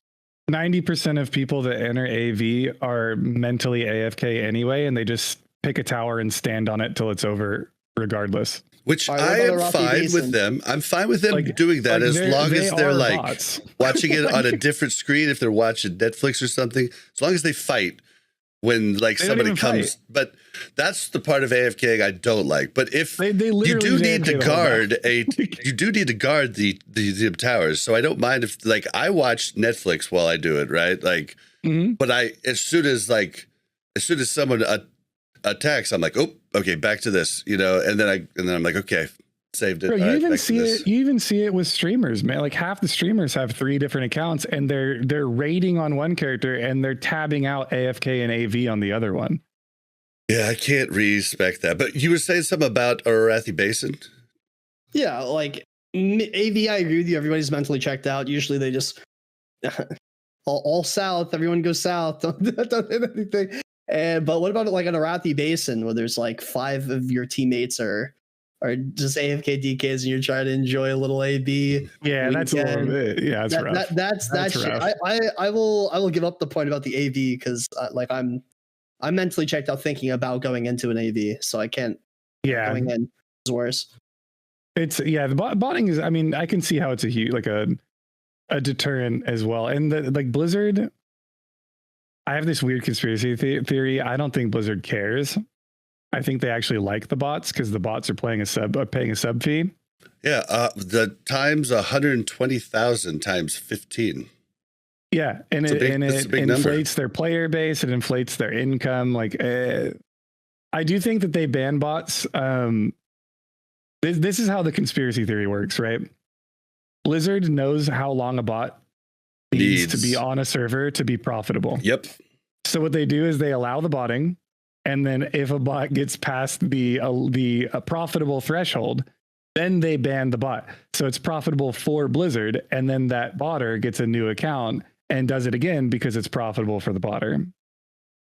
And so it's an endless cycle. They claim that they did, they do a bunch every week, but it's hard to believe.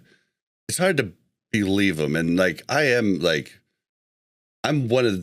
a Blizzard apologist oftentimes, just because like small crew, I feel bad for them. Like, I feel like I've met a lot of the guys that work on the Classic team, and they really, really feel like they want to do it justice, but they got big bag Activision on them too. Like, there's just a lot that goes into it, but I mean, it's hard to believe that they're getting rid of tens of thousands every week. Like, it just seems a little.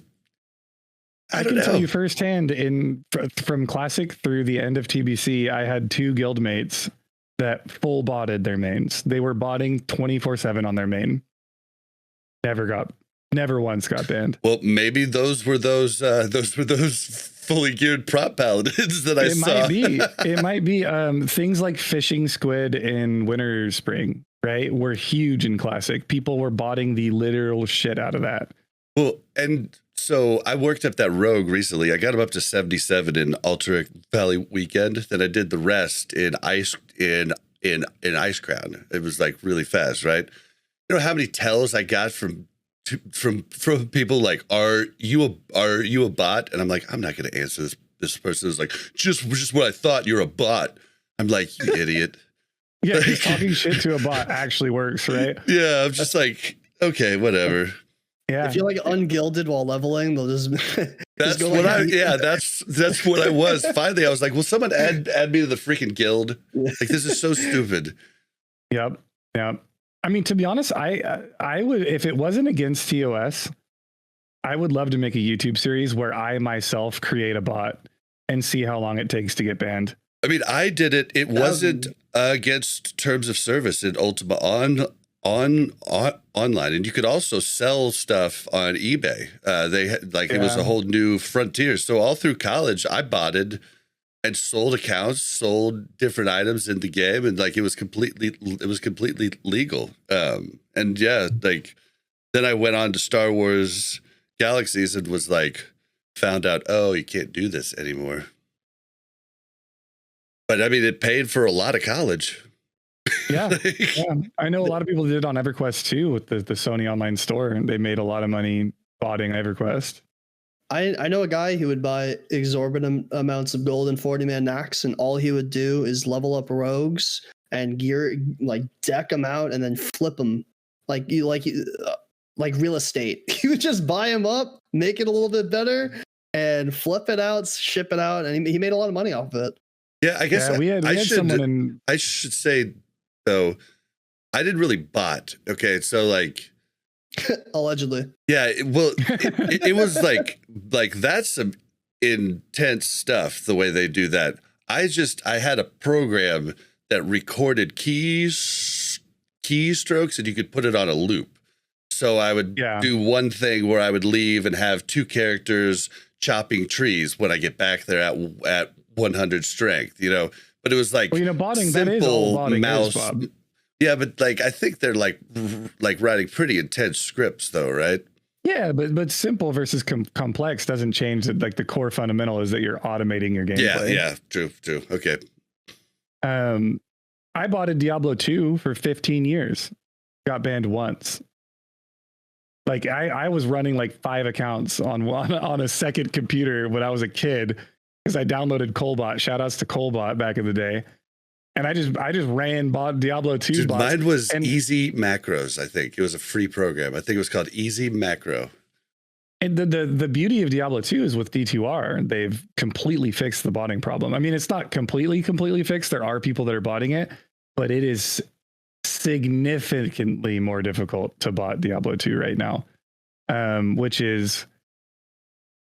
It's actually really good because it means that Blizzard has the technology. They know what to do with the bots, which is why I'm like, why are they not banning these bots more often? Or they maybe they need to be more transparent about when they do ban bots. Like announcing that they banned 120,000 bots is sick, but like maybe they should just have like a weekly update of like, hey guys, this is how many bots we banned this week, just to let people know that they're doing something. I would like to know like a reasoning behind banning 120,000 bots instead of just announcing they did, because it's just a problem that we knew about, we talked about, it's on forums. Well, why does it take so long? Like when they announced like the eye level change for Old War, I loved that post. It was very detailed. It laid out exactly the reason why. And honestly, I can't really argue with it. I like Old War having more longevity into TOGC, which is a really short raid. It's going to last like 30, 40 minutes. And then we can go back to Old War because the gear is going to be comparable. That was my idea, Pummel. Yeah. Oh, that post? A month before, I had that exact idea. And then it showed up a month later. I was like, what if he listens to Warcraft Reloaded? Everybody hated my idea, though. I had Scotty J and Ruggs on it. They just blasted me for it. Ruggs hates everything. I like the idea because running out of content is bad, you know. And when you're going into like really short raids, it doesn't feel good. Like the first phase of TBC was awful. I mean, Karazhan, it was awful. Gruul's Lair, and Mag. And it really burned people out of the future content. And this was horrible. This is something to prevent that. And if it leads to less burnout, I'm happy with it. Yep, same. My original idea, I did on that podcast, I did do both of them because what happened was what I said for the second idea, but I wanted them to lower the eye level of TOC and ICC gear and would make the raids harder, yada yada. But then I also said, but people probably aren't going to like nerfs, so why don't you just buff the Old War gear? I don't think I would have buffed the hard mode gear by 12, but yeah, it was basically like my thought, and I was just like cracking up when it came on, and I was like, and it's on record. You guys can go check it out. Oh, but yeah, a lot of people did like the idea at all, but I don't know. I think it's worked out. It's been a little weird how the 10-mans are so necessary now because of the 12 bump to hard mode items. But there's I know, for example, like hunters have like 6 or 7 items from 10-man. Say they have to do them every single week, and the combination of rogues 7 items. The combination of having to do the 10 and 25 is resulting in a little bit of burnout for some people, especially if they play more than like 2 or 3 characters. Yep, and especially the people that just don't have time. Like they don't stream, they don't play the game all the time. You know, like feel kind of bad for them, and just getting in groups. You know, like, and I don't know. Shadow Priests are so needed for Algalon 10, but I don't think they have much gear they need from 10-man for their miss list. So I don't know. Yeah, there's most of the casters are only after one thing, and it's that damn Nebula band. And then second, if they can use a wand, they go for the wand. And then we're getting to that point in the longevity of a phase where the casters are starting to get done with their gear, and some of the melee still need a bunch of things that haven't dropped yet.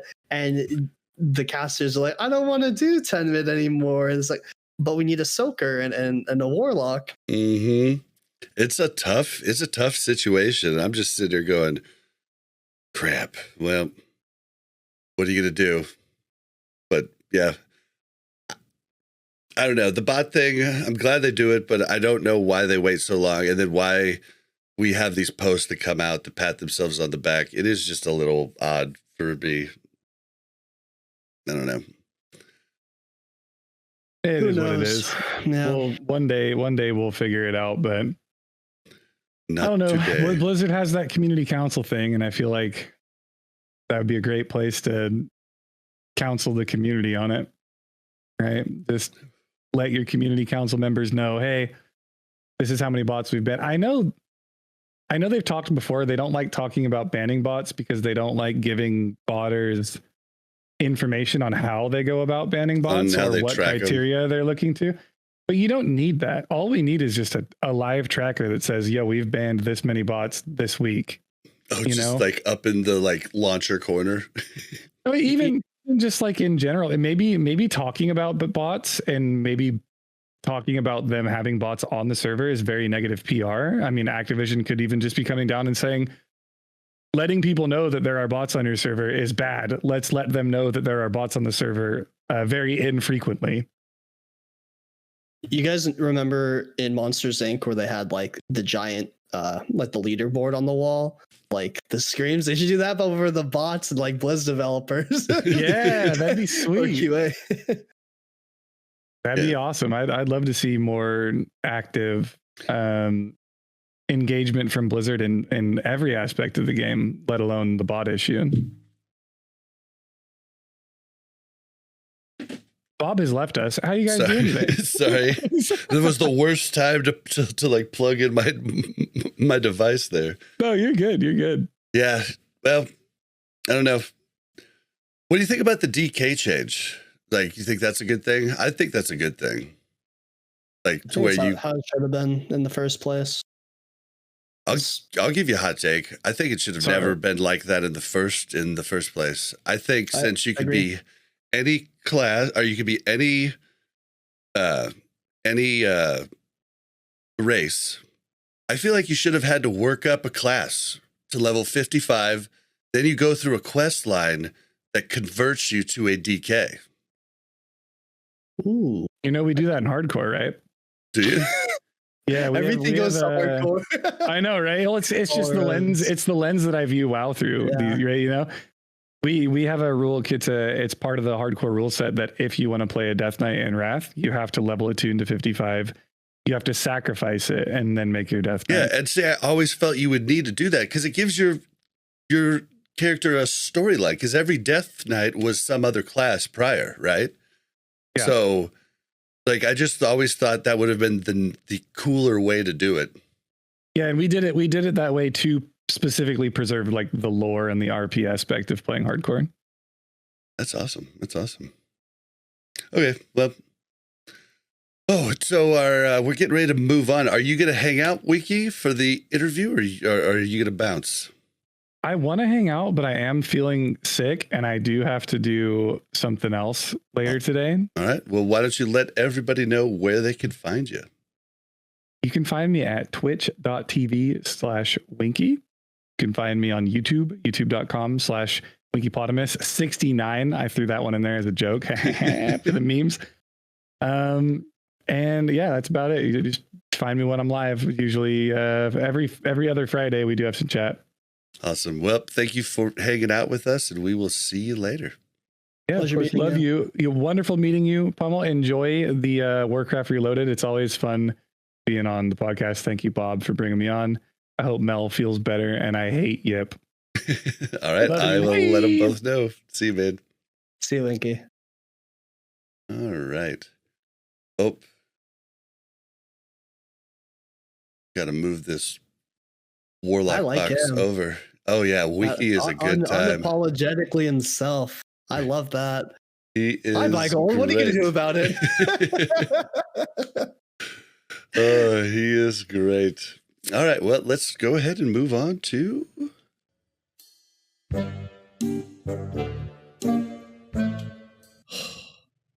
Bobby, we need to have a talk about this World of Warcraft Classic. Do I look like I know what a WoW token is? All right. I'd love seeing people's reaction that hear that for the first time. That is not AI, by the way. That's somebody used to be in our old guild that made that for me. WoW tokens.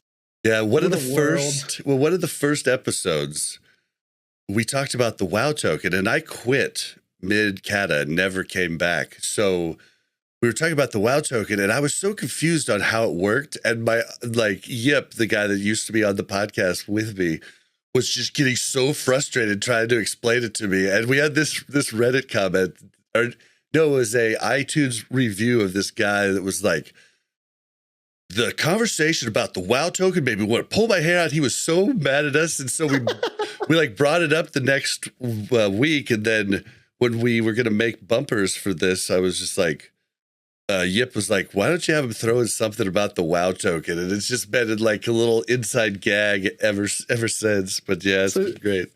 So the other transitions is like voicemail of the week, and here's the news. Is like, what the hell is a WoW token? That caught me off guard, but that's funny.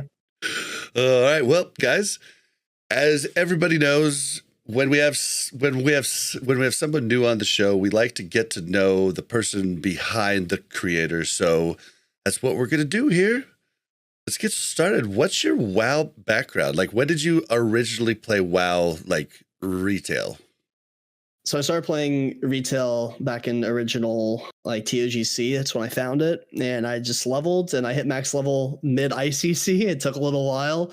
I had no idea what I was doing, and then I played Kata and a little bit into MOP, finished MOP, and then that's about the time I ended up going to college and I dropped the game. And I played like Warmane a little bit on the side and Little Wrath. And then I finished my master's and I went to this jaw surgery, and I was in bed for 3 months, and I'm just like, okay, well, Classic's coming out. Let's rip it again. And then I got into Classic, and the rest is kind of history. That's crazy. Masters, huh? Yeah. Pretty impressive. Mel has her masters too. I do not. I just want another year back in college, I guess. But my undergraduate was in like political science and like geographic information systems, because I wanted to do like international law type deal. Huh? Yeah, but I ended up getting dissuaded by a bunch of people that were in law school that all hated it. So I went into a business master's and said, now I'm a business analyst for a healthcare company. Nice. My day job. Nice. Very interesting. So Classic was coming out. Did you think you would get as into it as you are? Did you think, oh, I just need something to do and this is good for nostalgia? Because I guess you had never played vanilla, huh? Yeah, I did not. Had no idea what it was. Had no idea what I was getting into. And I thought it would fill the void of time. And then I recovered from my jaw surgery and I moved out of my parents' place to where my first job is. And I live in Raleigh, North Carolina. And I worked for a week and a half, and then COVID hit. So I was still playing during that week when I got here, just kind of hanging out. And I set up my apartment, and I would come home and I would just, play on the computer, get my world buffs. And then everything's closed down, and I'm just playing WoW. And I didn't really talk to that many people. I just played WoW, and then I got really, really into min-maxing. And before I knew it, COVID started to wind down, and I'm still here, but I don't really regret anything. I'm still enjoying myself, which a lot of people I feel like play the game, and they play the game out of habit, not because they enjoy it anymore. It's just what they're indoctrinated to doing. Or they're like close to their guild and don't want to, I think that's, I think one of our old GMs, he stepped down from GM in TBC, but he was IDDQD, used to play Overwatch professionally. And I think he only wanted to be there for vanilla, but he played through all of TBC with us, and then the first part of Wrath. And I truly believe he just did it because he liked a lot of the people in the guild. Probably not me, but he liked a lot of the people. He probably loved you. I mean, yeah, this the social aspect, the parasocial relationship aspect definitely brings me coming back. I think when I'm working at home and I'm not on any calls, I sit in Discord with people I've been playing the game with like 3+ years, and we just shoot the shit and talk about life or the game or just something. And that part is, I guess, part of the allure. Brings people back. Brought me back. Keeps me locked in. Yeah, I think Classic was a great outlet for a lot of people during COVID, just because people were starving for just human interactions. Yeah, I found myself not starving for human interactions, because I think I just gorged every day on the Classic interactions on some forum about some guy getting dispelled or someone chain wiping their group to Cthulhu Beam or something. I don't know, but there's always someone to talk to and someone to be. Honestly, I think I'm more addicted to Discord than I am the game itself, because that's how I just talk to everybody. I'm in like 60 different Discord servers. So many I need to clean mine up. I'm still in a ton of like. I used to do a podcast on Overwatch, and I did one on that, and then one on the Overwatch League, and I've still got all the Overwatch servers all there.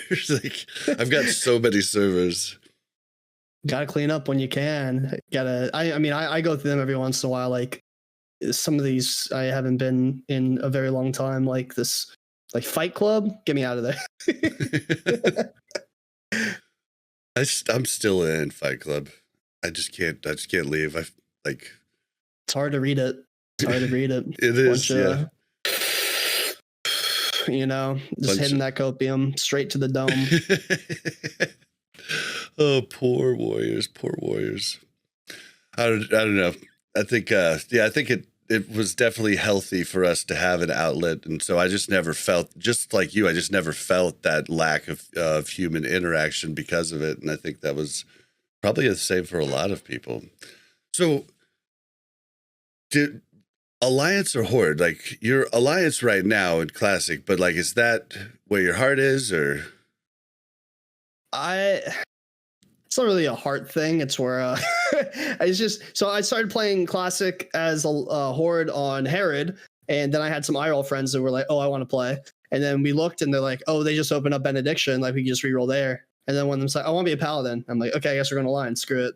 It was just spur of the moment, and then all like 8 of them quit, and then there's little old me just still ripping it on my male Night Elf Hunter, just playing the game, enjoying myself. And I just was Alliance, and I didn't really think twice about it. Even they opened like faction change, server change, I liked Benediction. I liked the people I was playing with, and even back in the day, I played Horde, and then I jumped to Alliance, and I jumped back to Horde, and I've never really been a certain faction elitist. I just play where the people are. I guess I was back in when I played vanilla through Kata.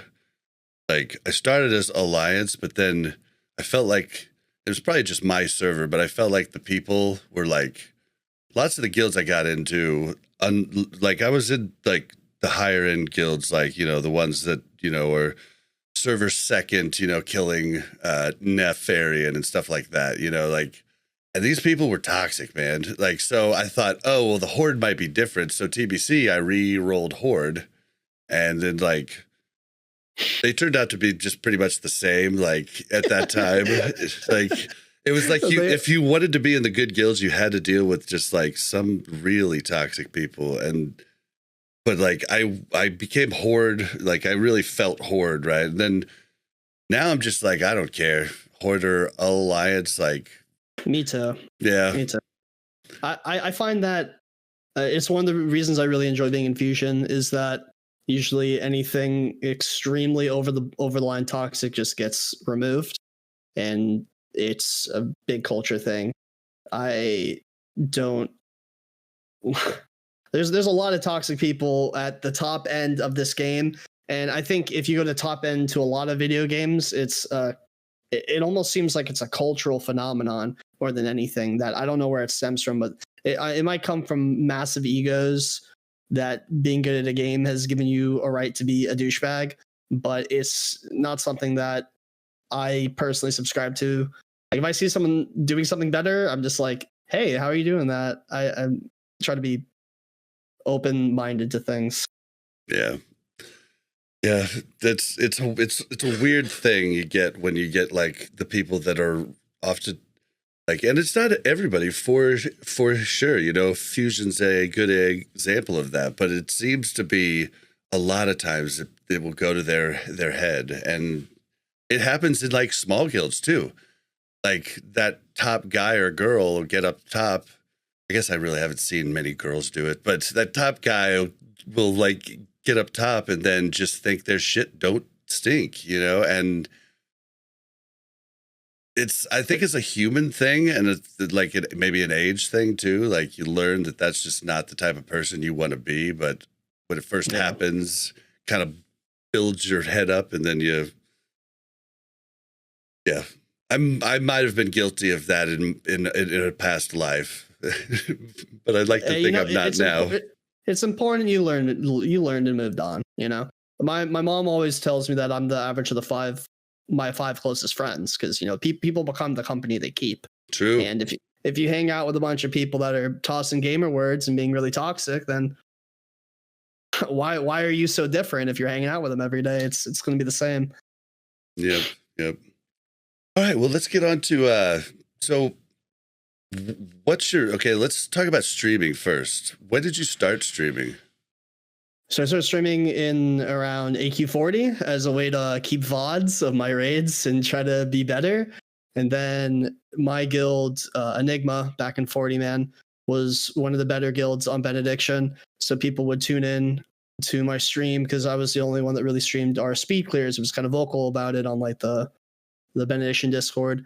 And then it just started moving on from there.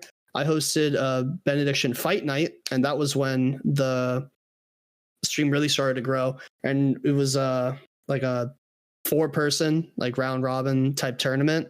Or the first one was bracket styles. There was 4 tournaments, and like I would play a song, like a fight night song, and they would come in, whatever song they requested, and I would zoom in close to them and RP walk backwards. They were walking into Gerbashi Arena, and there were like Horde and Alliance in the stands, and we'd have like a halftime show of the chest being dropped in the middle, and like everybody in the stands would jump in and try to get like the Gerbashi Arena chest, and we had like arena girls and everything. That's cool. It was really cool. There was a lot of people that it was one of the highlights of being on Benediction for them, that they tell me that is a really good memory of Classic, because it was towards the end, and it was a really cool duel tournament. A Ret Paladin ended up winning the entire thing, which is also really cool. he Reckoning one shot some of the best rogues that we had, and I kind of blame myself for pairing him up. And I posted, those are like the first things I posted on YouTube, was the VODs of those fight nights, and those are some good memories, and really started to grow the stream from there. And after that, I just kept streaming my raids. And a little bit after that, like 4 or 5 months ago, I started getting into YouTube. Nice. Okay, so how often do you stream now? I stream my raids on Wednesday and Friday, and then since Fusion only has one raid night, I just raid when I want. So if I want to do a GDKP, I'll sign up for one, and then I'll stream Saturday or Sunday. But it's guaranteed Wednesday and Friday, because that's when my GDKP that I host goes, and I always go to that. And Wednesday for Fusion. Okay, so that brings me. What's a typical stream like? So do you only stream raids? Yeah, I typically only stream raids, and I'll do a 10-man into a 25-man, 2 10-mans, 2 25-mans, whatever it is. But it's just raid after raid after raid, and that's just what I end up streaming. See, I stream all of my raids, but it's unfortunate because my guild raids. Now I had to learn this the hard way, but like I have to focus on my guild, right? Like, well, you're raid leading, so it's doubly hard for you, right? Well, I raid lead 10-mans when I'm main tanking, and then I do calls, to call for different cooldowns in the 25-man, but our main raid leader also like leads that, does most of it, but I do make calls. And like, but even on my rogue, like if I'm talking to stream and I miss what my raid leader said, which has happened in the past and I got called out for, like that's not fair to them, right? So like that's why I like to stream just doing dumb stuff sometimes, because I just get to talk to chat, like. Yeah. But if I do GDKPs, I talk to chat and miss bidding on items all the time anyway too. I think I found a good balance of being able to talk to chat and play the game itself, because we have an assignment sheet, so I know what I have to do beforehand to who. And if I ever have a question, I just ask before the boss, and usually they make a joke like, "Oh, you're talking to stream." It's like, "Oh, maybe, haha." But I'd rather ask and then be called out than maybe miss a soulstone and Iron Council and be wiped because the tank doesn't have one. And in GDKPs, like I run the GDKP and I like help with the assignment sheet, and I may call out sometimes. And during speed clears, I close chat entirely. I just focus 100% on the game. I don't have the opportunity or it's not respectful to diversify my attention on trying to be really, really competitive. But like a farm raid, I think I've done Eldora so much I can map it on the back of my hand, like each fight, each global almost. Like See, and some people are just way like I think I'm just not good at it. Like Salve Dally always like makes me just go, what the hell? This guy could just talk, answer questions, read chat, and still be like just performing at such a high level. It's crazy to me. yeah, the people that do that is, and even the ones that like raid lead and are able to juggle like keeping on top of chat and performing at a high level are extremely impressive to me. Yeah, That takes- extremely. The multitasking is just next level for sure. Yep. Somebody will ask me a question on stream. I'll be like, huh. And I'm like, oh crap, I forgot to like swap out this glyph in time for the poll. And now I'm not going to have Fan of Knives for, you know, Kolagarn, you know, or something like that. It could be almost anything they distract you by. Sometimes I've died on trash because I was talking to chat, but usually on bosses, I'm like zoned in. And if I'm like casting like Shadow Bolt, I'll like look to the side real quick during the cast and see if there's a question or something. So but when, you don't ever think about streaming anything else? Like just like you doing anything else, like achievements or like anything? No, well, I was watching or leveling too. You said you level a lot of characters. That's true. I don't know. I've done some interesting ideas before. I have Super Smash Bros set up like Melee, and I streamed that once, and that was fun. That was like a long time ago. I had this thing on my channel that was a joke called a Mega Hydrate, where it was like 100,000 channel points, and it was just some stupid thing. And then somebody redeemed it one day, and they're like, "Well, what are you gonna do about it?" So I just like took a shower on stream with like I was like, okay, I guess I'm doing this. You did a hot tub stream? Well, essentially, yeah. And everyone was like, I can't believe he's just like sitting there in the bathtub. Like and I'm like streaming on my phone. I had another stream where I did a sleep stream where I had like these really loud sounds you can pay for bits. And I had like a flight the next morning at like 7 a.m. or something, and I had to be up at like 5. And I'm just sitting there and they're playing all these like really, really loud sounds trying to wake me up. And in the middle of the night, they like wake me up and they clip it and post it everywhere. Like, we got him. That's so great. I've done like random interesting things before, but I've never really thought about like going and doing like an IRL stream or something. Cause honestly, I haven't been going out that much. I just work and then I work on content and then I play the game. So I don't have any, I mean, I could think of like more interesting things like sleeping and bathing, I guess, but I need to write down some more ideas. Right now, I'm really focused on YouTube stuff out of everything. Cool. So you do sometimes stream other games, but it's pretty rare. Yeah, it's pretty monogamous with World of Warcraft right now. I've tried the IRL streaming stuff, and I always think it's going to be fun, and then I'm like, no, this isn't fun. But you know what was fun? TwitchCon, where Crix did all the streaming, and I just got to come and say hi here and there, and he did all the work. I watched those. I remember watching the concert from Crix's phone. I'm like, this looks so ridiculous. Oh my god, yeah, it was crazy. And then Crix and he streamed. We like got scooters. We sent to everybody else in like Ubers back to the hotel, and we got scooters, and we were gonna find our way. But I was like super drunk and tried to like I put the wrong address in, so we went to the other side of town, and he's just streaming the whole time on the scooters. And then we like changed it, and we like got back, and everybody was like, "Dude, what took you guys so long?" We were like IRL questing. IRL questing. So I can imagine Crix being just following you on the scooter, just like streaming. Like, where we going?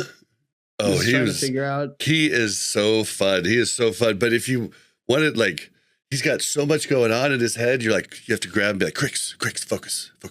We need to get back to the hotel. He's like, oh yeah, okay.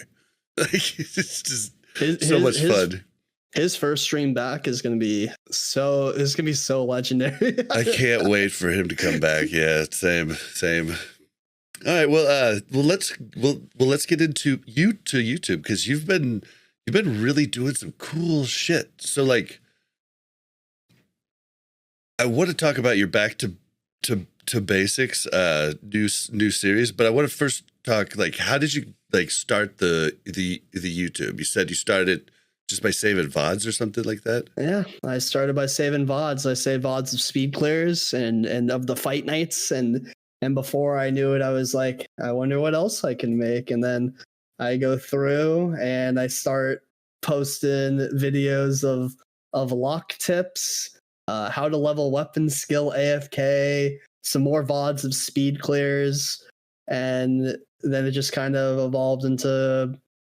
I posted some videos of like our kills from the PTR, like Wrath Beta Saf, Wrath Beta KT, and then it just evolved into more guides, Bissless, more kills. Everybody loves Bissless. Yeah, I mean, I do Bissless mostly for warlocks, because I see a lot of people that are like, oh, this is the best, you gotta get this, there's nothing else, and I'm just like, yeah, you got like 4 options. This guy doesn't know what he's talking about. Like, please look, because I'm a big preacher that this it's a collection. Like Cosmos, for example, for casters is so good because the hit on it pulls together all the other hard mode pieces. So it's on cornerstone pieces, but you can kind of live with that with the Leviathan fielding manual. It's not the end of the world to not get the Cosmos. In comparison, it doesn't even have any like haste on it. It's just hit crit spell power. So I try to frame it in a way where people don't feel as bad if they don't get a piece that they really, really want, like for aesthetics or something. And I think it's important. Yeah, see, I'm one of the few that just is okay with taking something that's lower in the list. Like, all I need to do is maintain my like, you know, for whatever class, certain soft caps, right? And like, as long as I'm maintaining those, you know, and then gemming, you know, the best gems, you know, after that, like, I mean, really, like, it's not that much less. And the BIS list, you're right, is just it's just, if you have all of those items, take one of those items out, and now maybe, like you talk about hit, like now maybe you would rather switch out a less good item that has hit on it because you lost that other item, you know. And so this, you know, glove slot changes because of that. And like, people just don't seem to think about that. They just roll on what's on the top of the list, and it's kind of a bummer. I mean, there's a great fundamental example of this is, I think one of the easiest items in 10-man hard modes to get is Fusion Blade. It drops in Mimiron. The only people that use it are mages and warlocks. There's usually not more than one of either of them in the run. You roll against them. And Fusion Blade's only if you get to use all of the hit, and 90 DPS difference between that and Star Shard, which is like the creme de la creme item that everybody wants. Oh my god, it's pretty stars. And then you look at Flame Leviathan boots. The difference between Flame Leviathan boots and Arcanic Tramplers is like 200 DPS. Like, why a boot upgrade is double the DPS over this item that you can get very, very easily in a 10-man. And trying to map out, like, I'm going to take the last Star Shard in my raid, and a bunch of people want it for aesthetics. I'm like, that's okay. I'll just take this flare. We're good. Yep. And it's gearing's interesting, and I'm a big believer in awarding the people that are doing the most damage as well, because they obviously are putting a lot more time and care. But you can't obviously let the people at the bottom suffer and rot. And knowing what, like, that's why I was really happy to help Jordy with the loot prio guide, because it gave me a better understanding of all the items and where they're going, and who would it be best for. Like the hit crit quote off of Iron Council, that shouldn't go to a warlock. It should go to a boomkin or a fire mage beforehand, like knowing not to like waste item economy. Yeah, and it does kind of suck for certain people. Like, I'm the combat rogue in our 25-man raid, right? Sometimes I have to use wound poison, you know, like sometimes, you know, like on progression on Freya, I had to use, you know, crippling poison. Like, I have to change up stuff that I do, like, to help the raid. And I like it when raid leaders notice that too, you know, rather than just damage. Yeah, crippling for Freya, very nice, very kind of you to do. We do like a hunter like entanglement trap, and they have to sacrifice a little bit of their damage for like 4 talent points or something. And it's recognized. At least, I mean, I do. I can't speak for everyone, but I notice the small things. The mechanics that ease our night are very appreciated. Yep, and I think it's good when people do notice that. And yeah, it happens more on 10-mans really, like, but like, you know, I had to do it, you know, I had to do wound for like anything we needed wound on one of the weeks because our hunter couldn't come, you know, and so it's just like that kills my, you know, DPS, and then it's like I don't look as good on paper, but like if you look down deep, like I took the hit for the team, you know. But yeah, that's important. I mean, the team players should always get rewarded, in my opinion, especially the ones that don't complain when you ask them to. Can you go wound poison on Vezix? We just had 18 million healing and he has 8 million health. I'd rather kill myself than put on wound poison for you. Dude, I haven't complained at all this Wrath, but I did it one night and I felt like it just came out. I didn't mean to. Like we got to Kolagard and I was all ready to parse. Like I got my, you know, I got all my glyphs changed over correctly. I'm just going to Fatal Knives the shit out of this and parse, right? And he's like, hey, Bob, can you do armor pen for this one? And I'm like, but I already switched out the glyphs. I was really wanting to parse. And it's quiet. I'm like, never mind, dude. I'll do it. I'm sorry about that. It's like, I just felt like such a dork for like holding up the raid for that. Oh, but you were so excited. I was so excited. And we had just wiped on council forever and finally got it down. And I was like, okay, now I just get to parse. Did the warrior not want to sunder? wanted to run in and cleave Colo just like you did, but you decided to be the bigger person and expose. Oh, yeah, it's so funny. We recently had this big debate about expose versus sunder, and like which bosses do you sunder, which bosses do you expose? And it's like, I'm a caster, I don't care, just get it up, stop complaining. Yeah. Apparently, the best situation is having 2 warriors and having 2 furies put up sunder immediately. That's what I was reading. I think that's the best, but like for instance, I do armor, expose armor for XT just because it's nice to just get it up fast on the heart. But we oftentimes only have one warrior, one fury, and so like those are the times that I get up, that I'm asked to do expose armor on, I think it's like half the bosses. But like if we have sometimes we have 2 warriors, and in that case, I think it's always just better for the warriors to just do the sunders. But then I go a little crazy when we're like, you know, 10 globals into the fight and I still don't see 5 sunders. I'm like, guys. Sunders first. It's crazy if they do it together. It goes up like that, and then compared to neither of them doing it, waiting for the other one to do it. Yeah, I think the Warrior Discord put out a thing about which one's better and at what duration, and the Sunder armor with 2 warriors was the best one. But I think like 70% of the fights the combat rogue is exposing at the moment. Well, and like it's great for my raid where I main tank as a prop warrior because nobody has to worry about it. I do ask the warriors to please just first global sunder. Like that's perfect. That's all you need to do. And then I just keep it up and then nobody has to do it. And like, it's completely fine. So like it works out there, but like lots of people don't use warriors. So, you know, prop paladins are out. Bring the prop warriors back in. I've been having a good time with it. It's a lot of buttons, but I've been having a good time. I think 10-man Safeguard is a very underrated talent. I was talking to Rugs about this. It's the one where you intervene and it gives them 20%. 30%. That's what it is. Yeah, it's a really good one. 30% for 6 seconds on a 30-second cooldown compared to Pain Sup, which is like 2 or 3 minutes for the same amount. It's crazy. Yeah, it is. But I don't know. I think there's a lot of people like Sarth talks about it. They're using a warrior like for a lot of the stuff. I think it's a different play style and much less forgiving. But it is very unforgiving. I've been taking 10-mans on my warrior because no one would take me as a fury, so I decided to make a prot spec so I could tank Algalon, and I tanked a bunch of 10-mans for Rugs before he went over to the Horde, and it was always a fun time. Getting he pops like berserking and like pulls aggro and like Flame Leviathan the first phase. Like, what are you doing? But I did learn quickly, so I was grateful for that. Yeah, I've been having a great time doing it, but it does, because there's so much.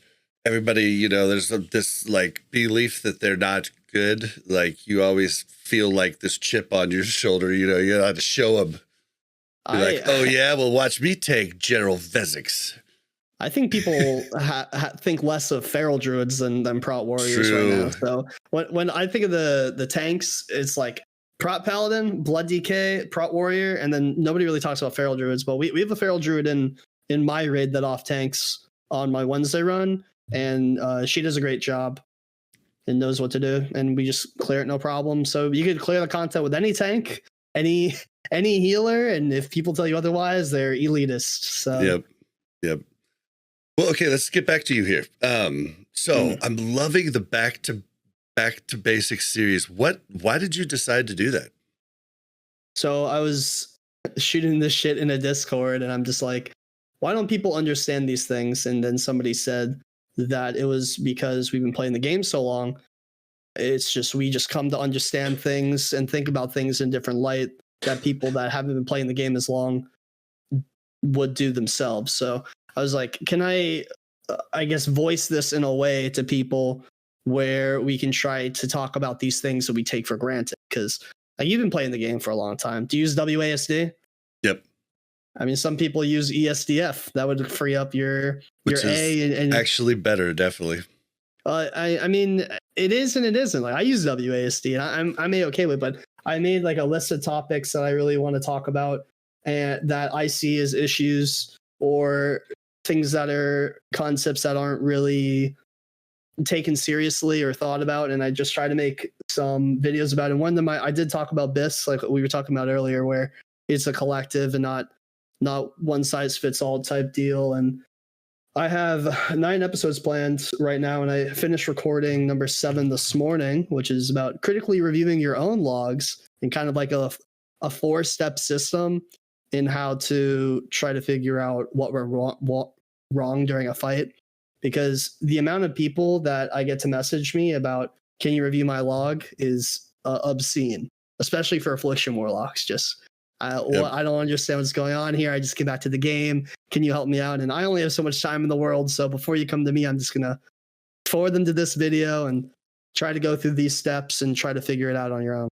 I mean, that's how I get my rotations. Like I check the top guys, you know, not the total top, because oftentimes they're like doing something a little weird, but like I'll check out a top, you know, like 98% parse and just kind of see what people are doing, just seeing their rotation, you know, like, and Combat Rogue was really weird for me because I was like, how do I use my bubbles the best, you know, like, because there's a lot of choice, and there's a lot of choice in like when you're going to use movement on certain things. Like I want to know, I don't want to cast a eviscerate here because I'm gonna have to move, and I want to save these bubbles to get slice and dice back up when I get back to the boss. You know, it's things of that nature. But like you're going back to the basics and really telling people things that they might be afraid to ask in a raid setting. You know, like, and there was a bunch of this when Classic first came out. A bunch of creators would do these types of videos. They didn't call them back to do basics, but they would give you basic information. And it seems like a lot of people have stopped that. So when I saw you doing, I was like, this is great, you know, and I've learned things, you know, from each of the ones you've put out. So, and I play the game a lot, you know, like, so it's just, it's cool. I think people have steered clear of things that are basic and go to like gotcha news stories, like big posts about, most of the WoW YouTubers made a post about the bots, like you mentioned earlier. But I think that there's a population that came back to the game that didn't play TBC, didn't play Classic, has no idea what's going on, and just trying to enjoy themselves. And if they can learn, oh wow, what is this? What is this Warcraft log? I've never seen this website in my life. Like, what's going on here? What is it? What is a parse? And I can help, I guess, kind of guide them through that and be like a resource available to them. That makes me happy. Well, I'm definitely going to watch that because, like, I can do some things on logs, and I've been getting better as time goes on. But each time it's a process to teach me how to find the information that I want. And it's not the easiest, most intuitive site to navigate. No, you know, it's not. Well, it also really depends on your class. Like, for example, a fight I always talk about is Thorum. And when Warlocks come to me, the first thing I do is look at their Thorum, because Thorum is pretty patchworky. But more importantly, the pets get stuck up top when the Warlocks jump down if they set their pet to attack Thorum. So if you jump down and your demo lock leaves their pet up there, there's no demonic pact on the raid for half the fight. And then I usually go, that's your first problem there. And going through like the static things and then going through what you're doing and then going through the positioning, and lastly, going through the RNG. Those are the 4 steps that I typically look for.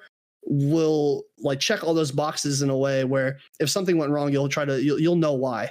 And as a rogue, things I would look at is like expose uptime.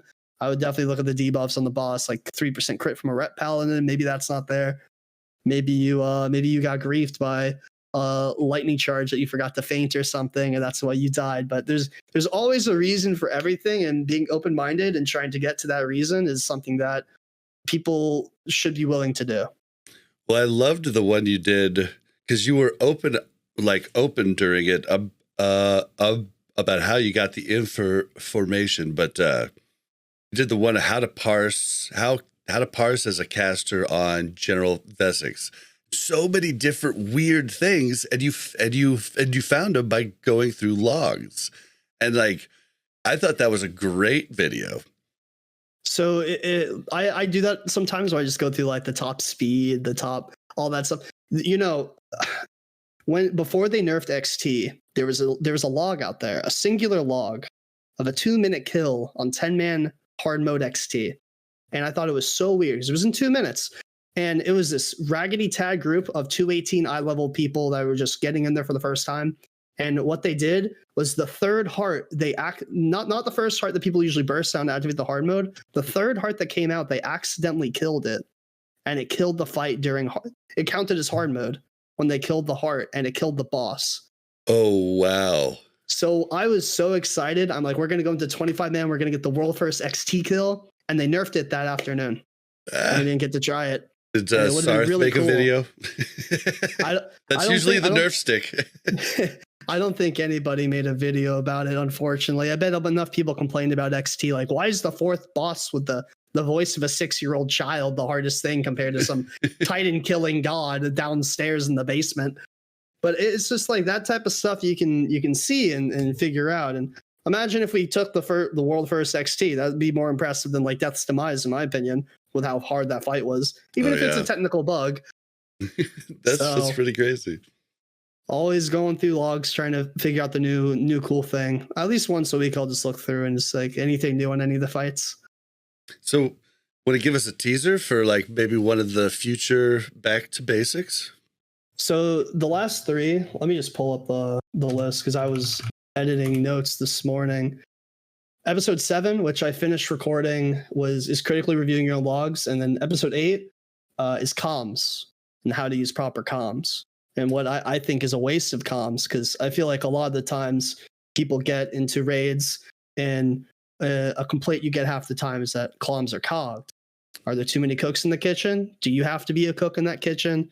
And why you should understand what goes into it. Dude, my chat gets on my ass all the time. They're like, dude, tell him this. And I'm like, dude, I will tell him that after the raid. I don't even know if you're right, first of all, and I'm not going to clog up the comms right now, but I will definitely get that information to the raid lead after, you know, because like I don't want to be part of the problem. And even if I'm saying something right, it might it might be part of the problem, you know, at that time, you know? Yeah. It's a thing we take for granted, being able to speak to our teammates. But I think one of the things that I was going to encourage in the video as a sneak peek is to encourage whisper comms. Oh, you need to innervate? Just whisper it. Like, you don't need to say that over comms, like innervate X or call for a DSAC. Or a big pet peeve of mine, this is ingrained in me, is that when you take a B-res and you just take it without saying anything and then you die immediately, that's your fault. You just taking B-res in 3, 2, 1, so the healers know to put a shield on you or something. There's all these little optimizations that aren't even major. I wouldn't even call them optimizations. It's more of a courtesy that I think can make all the comms clearer. And that's gonna be episode 8. And episode 9, I want to go over macros. Macros are big. I use a lot of macros. There's a lot of macros. Everything into everything. Like I told you about my warlock, I had 4 different shadow bolts that did different things rather than me clicking all the buttons. Well, there's like a bunch of stuff that can make your life easier, right? I mean, for Ret Paladins with the Hand of Reckoning glyph, leveling my Ret Paladin, I learned that Hand of Reckoning is off the global cooldown. So you can macro Hand of Reckoning into everything. Crusader, into everything, and then you don't need the keybind anymore. And there's one of our Ret Pally, when that happened. Well, he's our tank, but he would switch to Ret from time to time. When that came out, he's like, dude, it's cool. I got a whole new button to hit.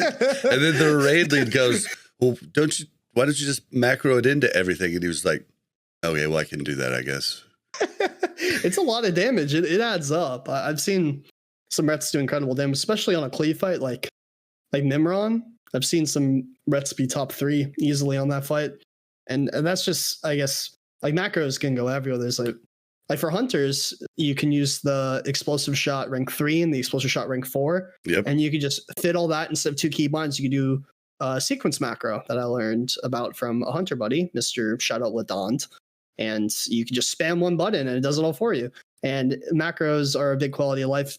And I feel like a lot of people don't know or don't use enough, I guess. And maybe a little bit of knowledge would help with that. But I really want to find something for an episode 10, because 10 is a lot nicer than 9. So I'm in a brainstorm, but those are the next 3 that I have lined up, and I have whole scripts written. That's awesome.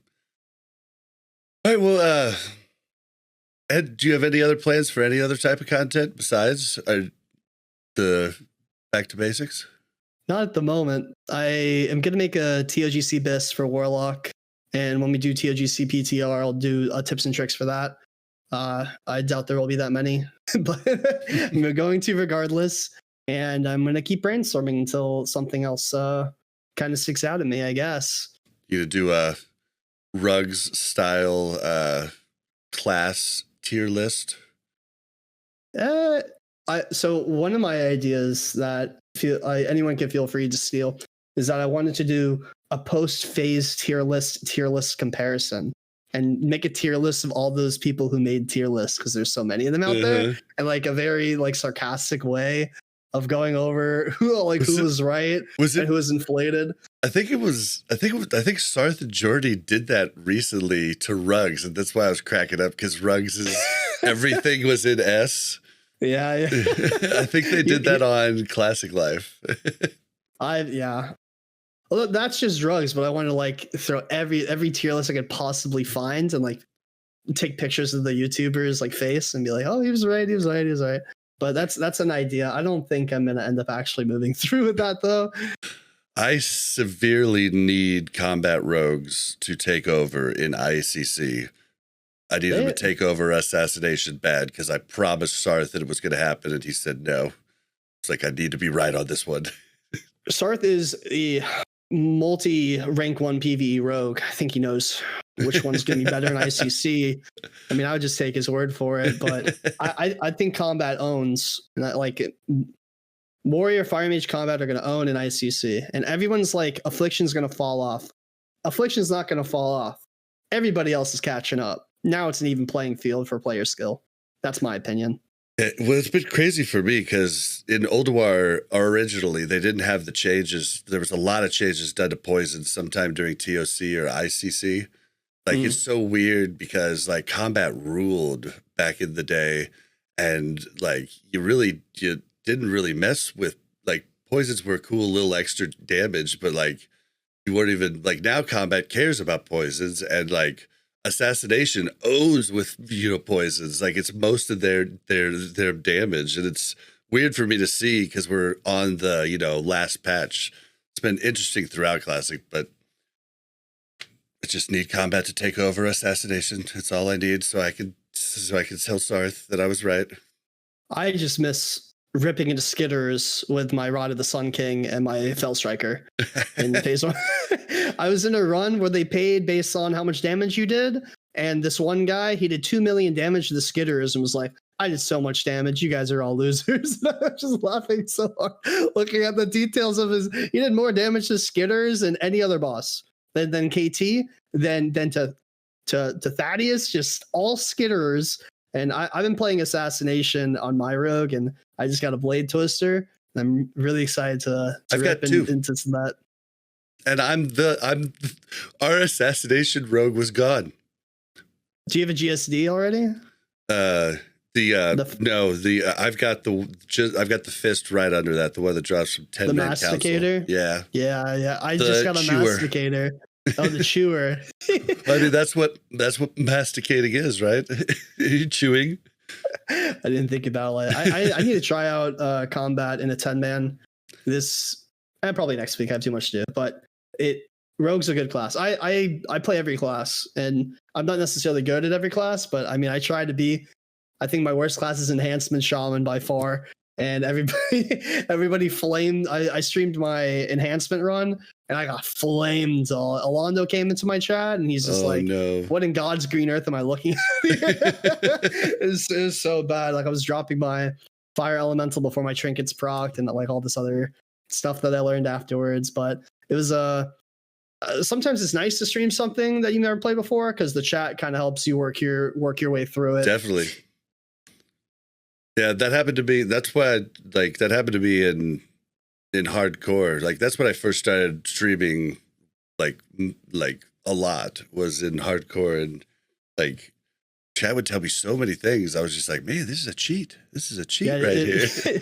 Yeah, they'll be like, yeah, look under box number 19 on the left. You'll find a key that opens a door. They just know way too much, to be honest. But I'm grateful for their knowledge regardless. And a lot of my viewers have given me interesting knowledge or point of views I didn't think about before, and it really has helped me out in the long run. That's awesome. I never understood having two of the same class, and then now I have two rogues, and I get it. Like I could practice more, like because something happens on a boss, and I'm like, damn, I don't get to try that again until next week, like, and I want to try it while it's still fresh in my head, and so that's been really fun for me. I wish I had a third affliction lock. I have two of them. I've already thought about making the third rogue. Well, I mean, Ulduar, the beauty of Ulduar is and Wrath of the Lich King in general is a lot more downtime friendly expansion. Like if I want to level on another server, I can just buy the shoulder enchants on my main warlock and like mail it over cross server. Yep. It's very beautiful to see just the ease of access and being able to raid log. That's okay. You can go outside or do something else. You don't have to level 50 alts like I do and play Ulduar like 16 times a week. Like that's okay. And it's great for, I think, everybody involved, that there's not more to do. I had when I decided to make the rogue, I had to go from like 70 to 73 wearing a heirloom dress and cloth shoulders. Because I robe, because I had just worked up my priest, and so I was like, well, they still have the EXP gain. So I was like, I had just bought the 300. I just bought the mount, so I didn't have. So I was able to buy him his heirlooms, by like level 73, but I had to wait a few days to get enough to buy all the stuff. I had I was getting boosted in Halls of Stone. The amount of hunters I saw walking in with pretty dresses was more than one. So it's pretty easy to just sit there in the dress and play, I guess. It was hilarious to me. I was like, well, I'm still getting what I want out of it. So male Tauren hunters wearing Dread Mist. All right. Well, just plans for the future in general? Gonna ride out the expansion, see what happens there. I mean, maybe play Blizzard Kata? and I don't know. I don't know. It depends what I want to do with my life. Maybe I want to get a new job. Working at home is part of the reason that I've been able to, I guess, play so long. And if I don't end up working at home anymore, maybe I'll shift away from the game. But I mean, tentative as of right now, but maybe there's a new game that comes out that captures all of our attention and we transition to that. Yep. I don't, like, who knows? I'm still just on the fence with Kata, and like it sucks because like I want to keep the podcast going, but if like I'm not enjoying it or I do it just for that, like the podcast won't be good. And so it's not worth it if you're not having fun. It's like the people addicted to the game for the social aspect and not enjoying the game itself. It's not enjoyable. Yep. It's not.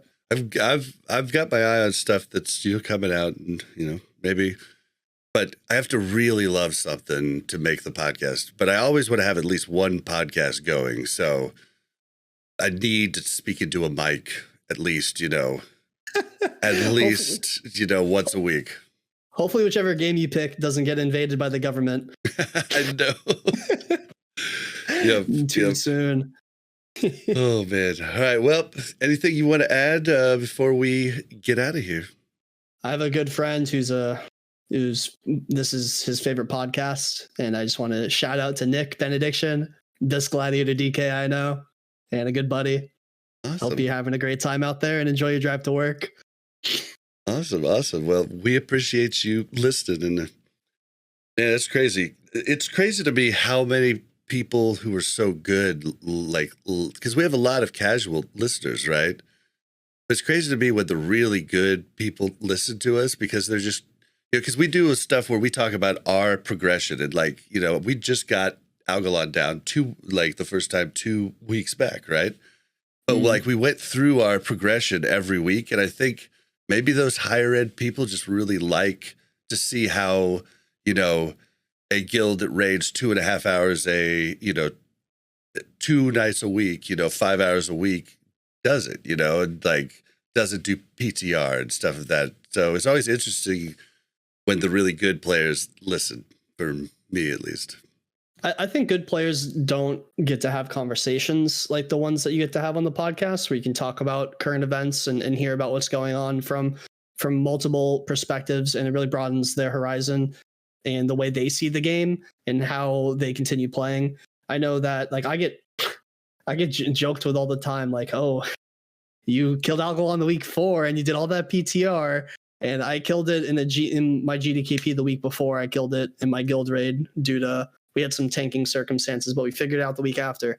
And it's a whole different world. And I love hearing about like people that are progressing on Firefighter or Algalon, because it just makes me happy that although the content is difficult, there's people willing to go for it, because there's a large opinion that people don't want harder content, and people just want to be able to breeze through it and get the pretty purple pixels and go home. So it makes me happy that so many people, the casuals and hardcore players alike, can gather in one place and hear about current events and multiple perspectives. Really brings the community together. Yeah, I think it's cool. All right, well, we're going to go ahead and start closing out, guys. Don't forget to follow us on Twitter at WC Reloaded. You can follow the Mash Those Buttons Network at the Mash Network. If you want to send us an email with stories, whatever, it's wcrpodcast@gmail.com. If you want to join the Mash Those Buttons Discord, it's mash.gg/Discord. And yeah, how can you help the podcast? You can buy a guide from Rested XP using the code RELOADED. You can help us out on Patreon. Links will be in the description. You can leave reviews. You can leave stars on Spotify, stars and reviews on iTunes. You can tell your guild about us. Like, that's a really good way. Post us in your guild Discord. But any bit of help helps us out, and we appreciate it. All right. Where can we find you, Pummel? You can find me at twitch.tv/ItsPummel, or my YouTube channel, which is also ItsPummel. Pretty easy to search. Type ItsPummel, no space. And you do have Twitter, right? Like that's not somebody pretending to be you. It looked like a brand new account. No, it's a brand new account. I just don't use it. I'm not a big Twitter guy. I never have, never will. I don't use Facebook or Snapchat or anything like that. I just like I never really got into the social media thing, I guess, which is ironic because I'm doing it now. So maybe I should make a Twitter.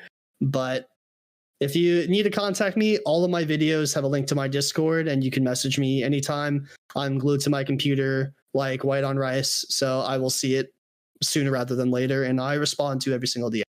Awesome. All right. And you can find me on Twitter at blazin_Bob. That's BLAZZIN_BOB. You can find me on Twitch streaming daily raids, weird stuff I do, old achievements. I mean, lots of times my title is just doing stuff or AFK Dalaran. Oh man. All right. Well, let's get out of here. Thank you so much for your time, Pummel, and we'll have to have you on again soon. Yeah, thank you for hosting. I had a great time. Very, very appreciative. Awesome, man. Thank you.